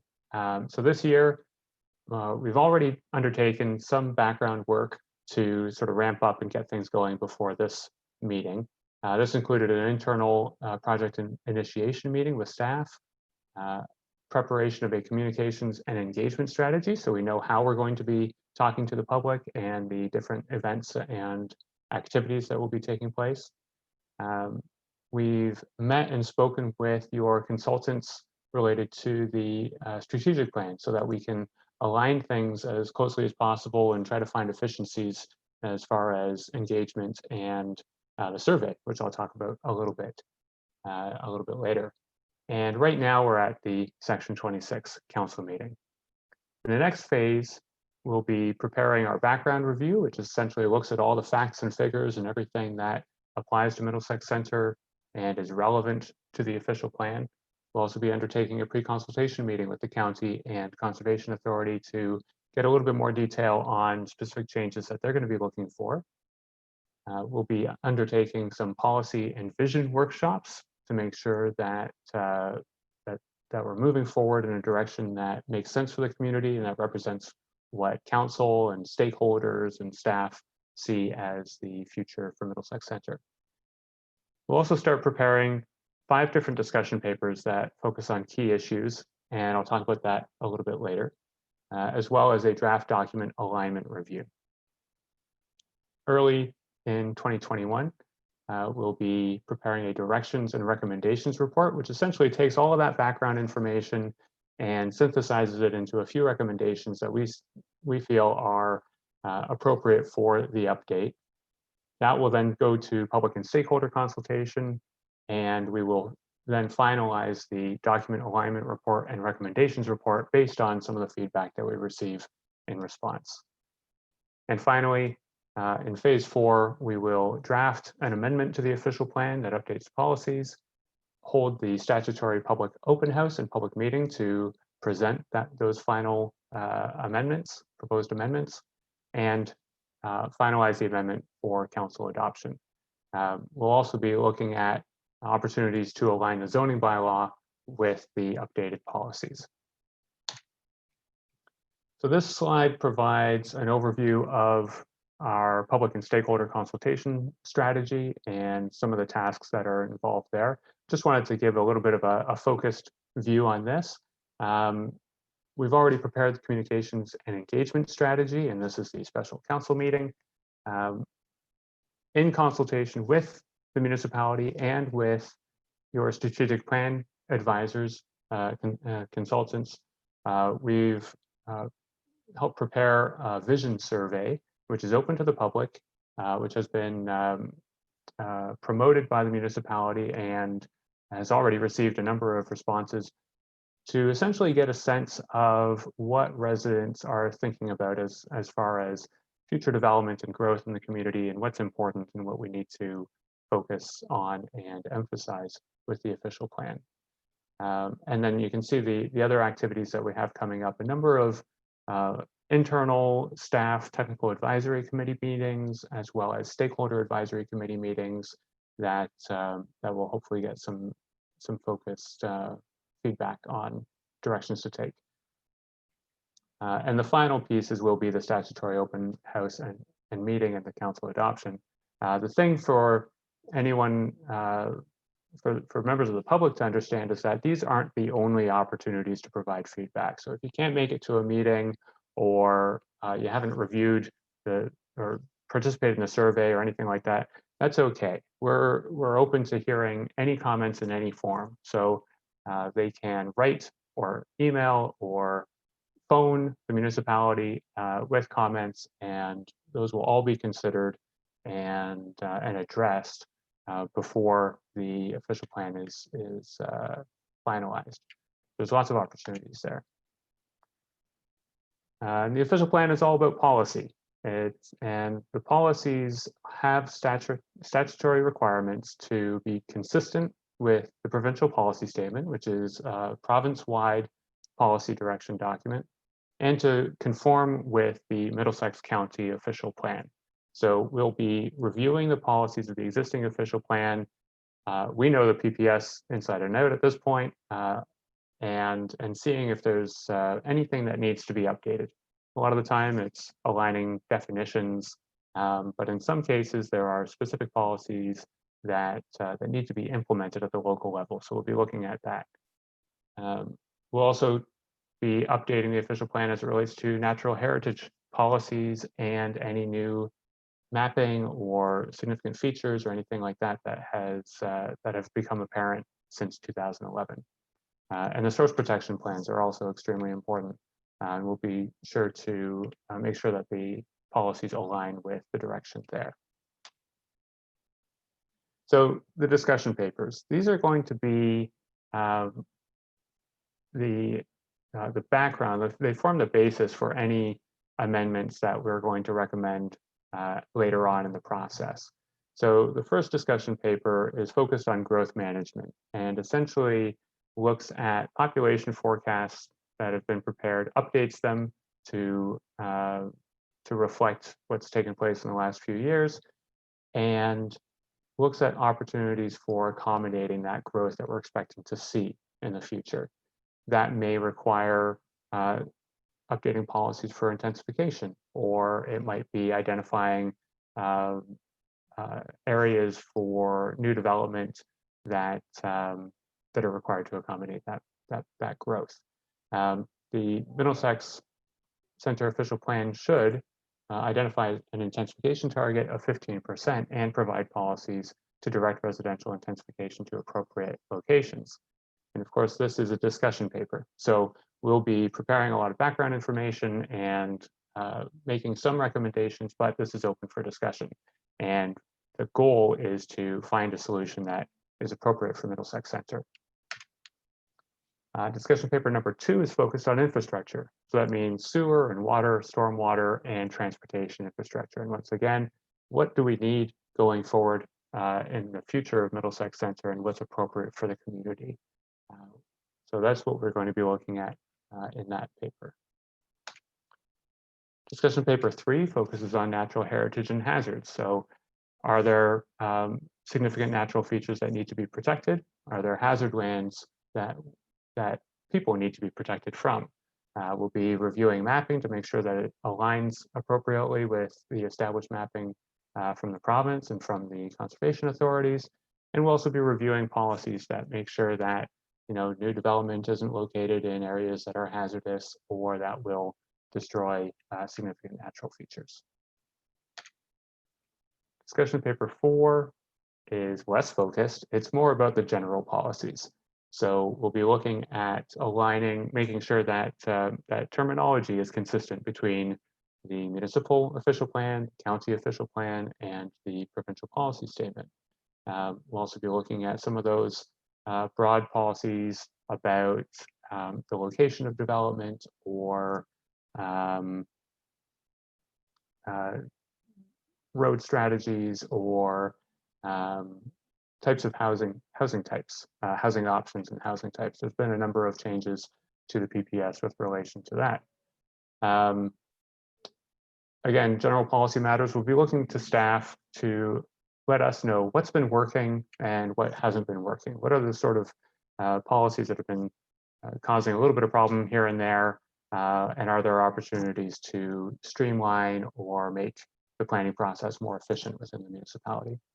And we'll be looking at the readability and usability of the official plan document, because sometimes these things are a little dense and difficult to understand. And when it's clearer, that makes things move a lot more smoothly. Discussion paper number 5 is focused on economic diversification, and this will be primarily prepared by our friends at Watson and Associates. We're going to be looking at confirming if available employment lands are sufficient and appropriate to accommodate employment uses across the target range of industrial and commercial sectors. So what's available, what's needed, and where can we go from here? We'll also be looking at population, housing, and employment forecasts and marketing strategies analysis. So identifying and evaluating mechanisms and approaches for communicating key advantages to target sectors and companies to align with economic priorities that support diversification.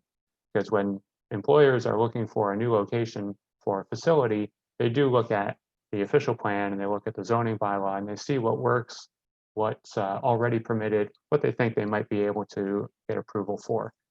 So we'll be thinking about that. The discussion papers represent the big deliverable in the near future. So following that, sorry, not following that, but that's sort of the next big thing that you're going to be receiving from us that requires review and feedback, and it's going to take us a little while to work through it. But it's our way of showing that we understand what's going on in the municipality and giving you a sense of where we're headed as far as our recommendations. So the next step in the process is to establish a stakeholder advisory committee. We've been working with the municipality to establish an application form and a screening criteria for members to the stakeholder advisory committee, essentially a way of focusing public input from individuals who have a particular interest in the official plan.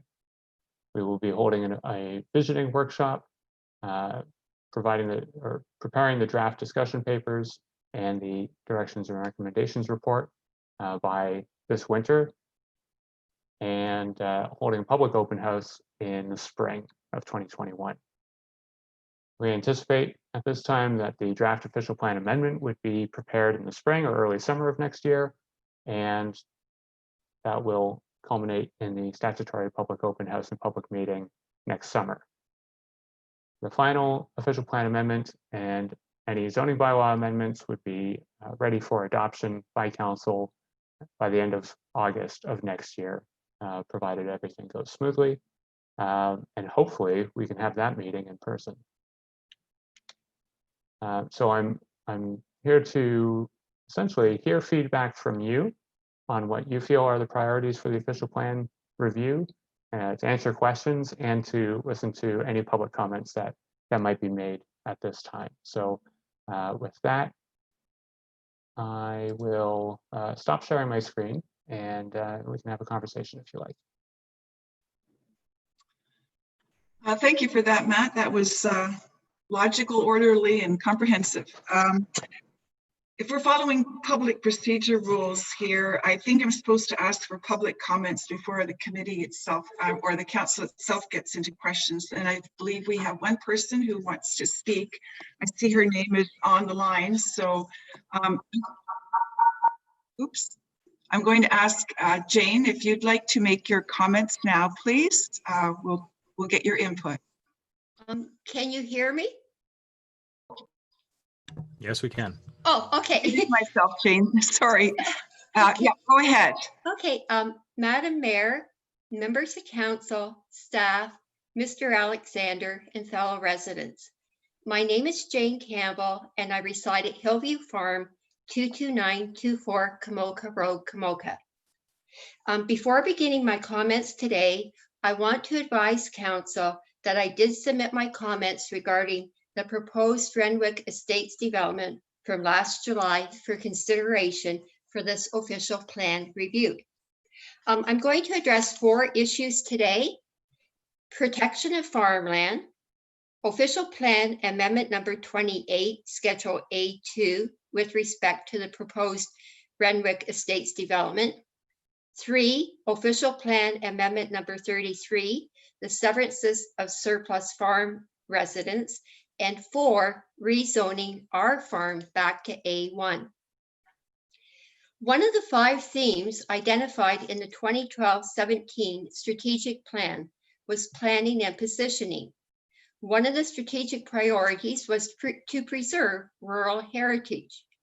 A long-term initiative was to establish an agricultural development covenant that preserves land use from encroaching non-agricultural development. Today, in the CAO's review of the current strategic plan, he reports this as being admirable, but beyond the authority of Middlesex Centre, but suggests that strong agricultural protection policies and land use designations in the new official plan will assist in supporting this strategic priority. I suggest that the original initiative is doable. Citing from the March 10th issue of Ontario Farmer of this year, the PPS overlooks the root issue. Prime ag is designated by politicians, not defined by soil type, heat units, drainage, size, or accessibility. Lots of marginal farmland is blocked from severance and development. In this time of COVID-19, we should realize that as food gets scarcer, food prices and farmland will be worth more, so we should deter development. The biggest threats for agriculture are rezoning and conversion for real estate development. Excuse me.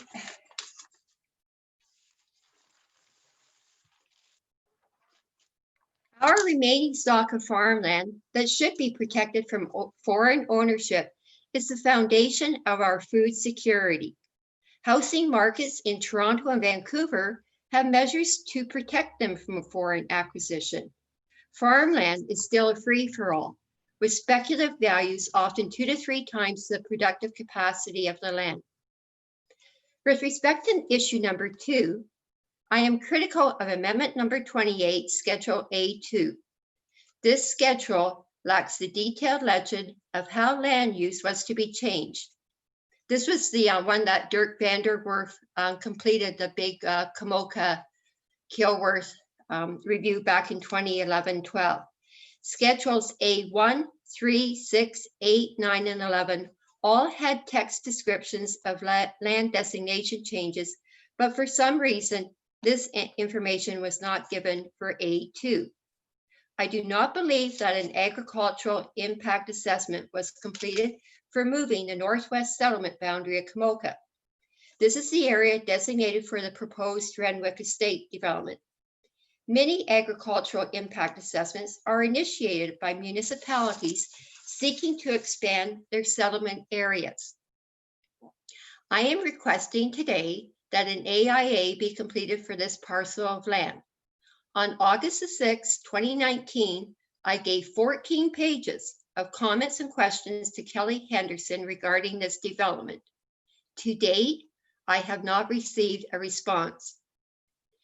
With respect to issue number 3, surplus farm residences, I wonder if a new condition should be added to the existing 15 conditions for this amendment.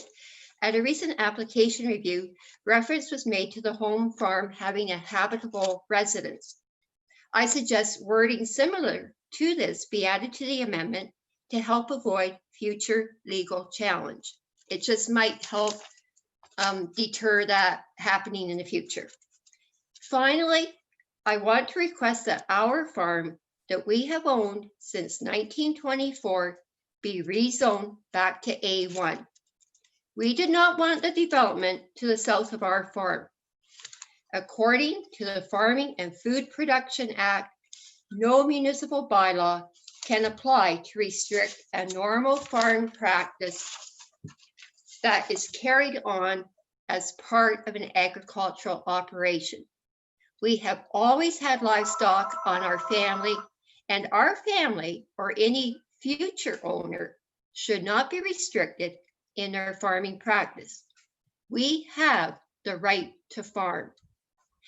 Thank you for the opportunity to participate in this public engagement today. Again, thank you for your time. And that's my comments. Thank you, Jane. Thank you for taking time to submit those to our office as well. I should also at this point acknowledge that we've received correspondence from other residents, and those documents have been retained for the purposes of this study. There are no other people from the public who are wanting to speak today, so I'm going to ask now if council members would like to ask questions of our presenter, Matt.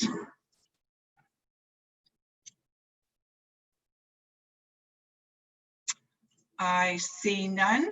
So, well, I think we'll be seeing more of you in the coming months, and hopefully before the end of the year, we won't have to see you if we're following your timeline, Matt. So thank you again for that presentation today. As I say, there's a lot of information in there, and I look forward to seeing real content coming out of it. Great. Thank you very much. Okay, bye. And now we have to go back in. Oh, yes, we have to actually resolution. Here it is.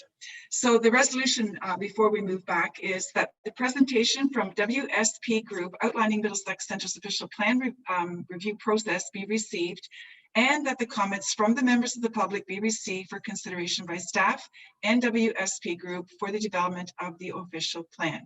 Could I have a mover and seconder for that motion, please? I have Councillor Heffernan and Councillor Scott. Any opposed? And that is carried. Thank you. And now, yes, next is an application for zoning bylaw amendment. Hi, and this was Marion. Yes, Marion, I'll ask you to report, please. Thank you, Madam Mayor. I'll just share my screen at this time.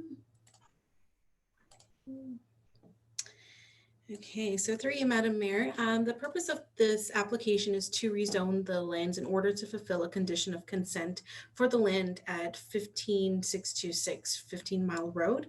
I'll just start off this meeting by just noting that the location map that you see before you from our GIS is not accurate in showing the property in question. The property lines and the addresses are a little different than they are in reality, and the applicant themselves are working on to get that corrected with MPAC. And just to note that the address that's noted on the screen as 15626 is on the western property, western half of the property, but in reality that is supposed to be labeled for the area in question, which is the severed parcel highlighted in yellow. So this application is related to the consent file B1419, which was a surplus farm dwelling severance that created the two lots, a retained farm parcel that's approximately 46 acres in area, and a surplus residence that is approximately 1.5 acres in area. As a result of the farm dwelling severance, provincial and local policies seek that agricultural lands are protected for agricultural purposes.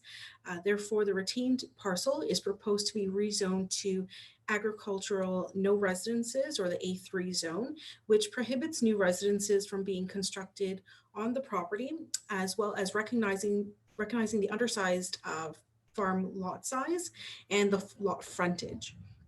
Additionally, the severed parcel with the dwelling is proposed to be rezoned to surplus residence, or the SR zone.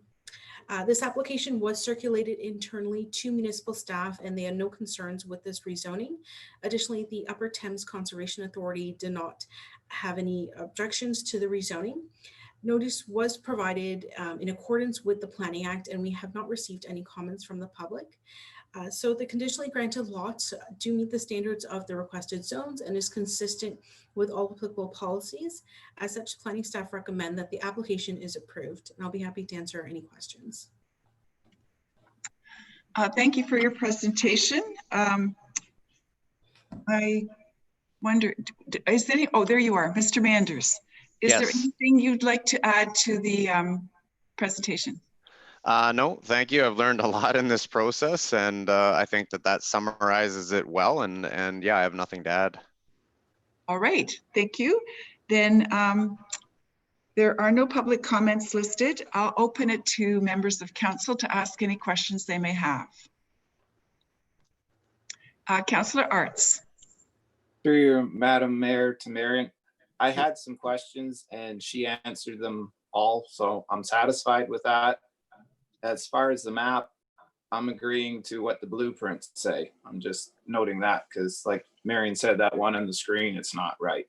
That's all. Thank you. Thank you for your input. Is there anyone else? Seeing none, then let me just get to the motion here.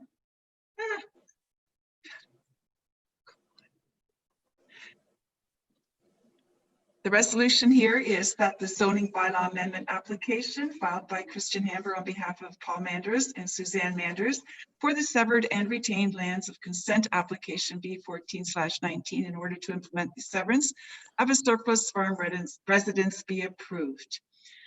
Is there a mover and a seconder, please? Councillor Heffernan and Councillor Silva. Are there any opposed? Seeing none, that is carried. Thank you for attending, Mr. Manders, and good luck. Thank you. Alrighty. And the resolution is that we need now is that planning committee do now close the public meeting and reconvene as regular council. A mover and a seconder, Deputy Mayor Brennan and Councillor Shipley. Are there any opposed? Seeing none, then we're back in regular session. Next up, we have 3 correspondence items. Is there any comment on any of these before we close? Okay, then we need a mover and a seconder, please, for the resolution that correspondence items 10.1 to 10.3 be received as information. Deputy Mayor and Councillor Heffernan, any opposed? Seeing none, that is carried. I'll ask now that the Deputy Mayor give the County Council update.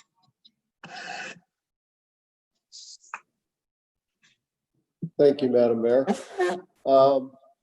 First of all, there was an email sent out by Chris Trainey that the traffic lights at Medway and Wonderland should be operational Thursday morning, which is a nice report to get. There's been some delay getting from Ontario Hydro, giving them power to get those on, but that's all been looked after now. We had an audit report for the county for 2019. Everything was okay. There's no issues, so that was accepted.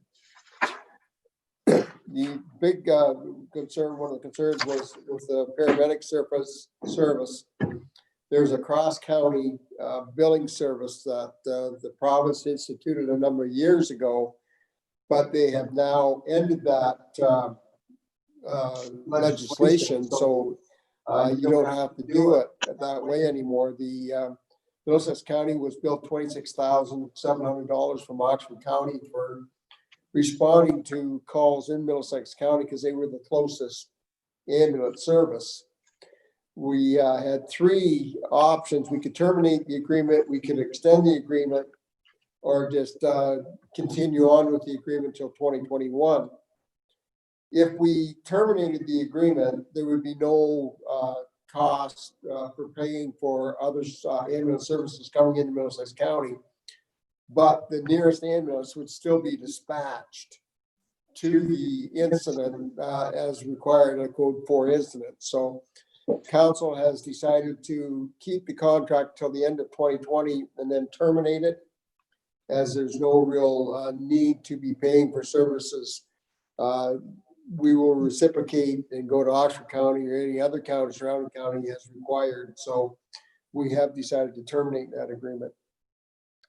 funding for the ambulance service, we got a surprise we had a 4.9% increase from the province. We weren't expecting that, but they did do it this year, so that helped with the financial aspects of the paramedic service. There's 77 million has been indicated for COVID responses for ambulance services, but that bill has not yet been passed. So we look forward to having that passed fairly soon.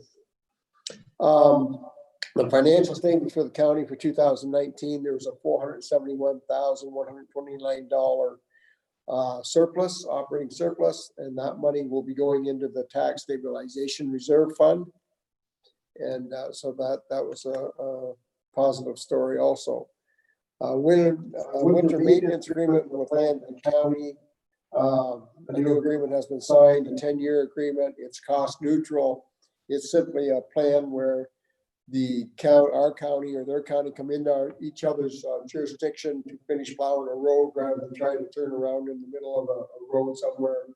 They continue on to the nearest intersection and then turn around. So Land does some in Middlesex and we do some in Lamp. And then, as I said, it's a cost neutral agreement. Strathmere Lodge is opened up to visits inside and outside, but most of the visits are outside and it's going very well. And it's a relief for not only the residents, but the family of the residents now have that opportunity to visit with their relatives. So other than that, that's about it, Madam Mayor. Okay, thank you very much for that. Next up, we have other business, and we have a Community Services Advisory Committee report or minutes from that meeting. I'll just ask, does anyone have any question or staff on that document? Seeing none, then the resolution before us is that the minutes of the Community Services Advisory Committee dated February 3rd, 2020 be approved. Is there a mover and a seconder, please?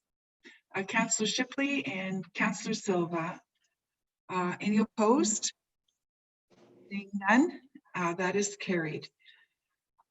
Okay, and now we have bylaws. There are 7 of them. The resolution before us is that bylaw number 2020-48 through 63-268 inclusive be approved, passed, and enacted. A mover and a seconder for those bylaws, please. There is Councillor Heffernan and Councillor Silva. Any opposed? Can I ask just a question, please? Yes, please. Item 13.6, the site plan agreement for Log Hill Enterprises. I'm not looking to start anything. I'm just wondering if there was any, if the neighbors nearby have attempted to provide any further feedback on that process, because for anyone who remembers, there were definitely some concerns, especially from folks living on behind the property. I'm just curious whether there's been any further correspondence with some of those neighbors during this process. Okay, Rob, if you'd like to jump in here and provide Councillor Silva with some information, appreciate it.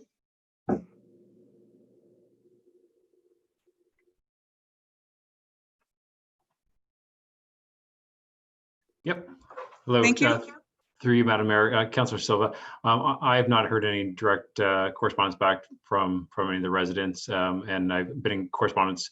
I had one question from one of the councillors, and I've been in correspondence with Jake and Dan on that, and they did not bring up the fact that they have heard from any of the residents as well. Okay, thank you very much, Rob. So we were asking for movers and seconders on the resolution as read.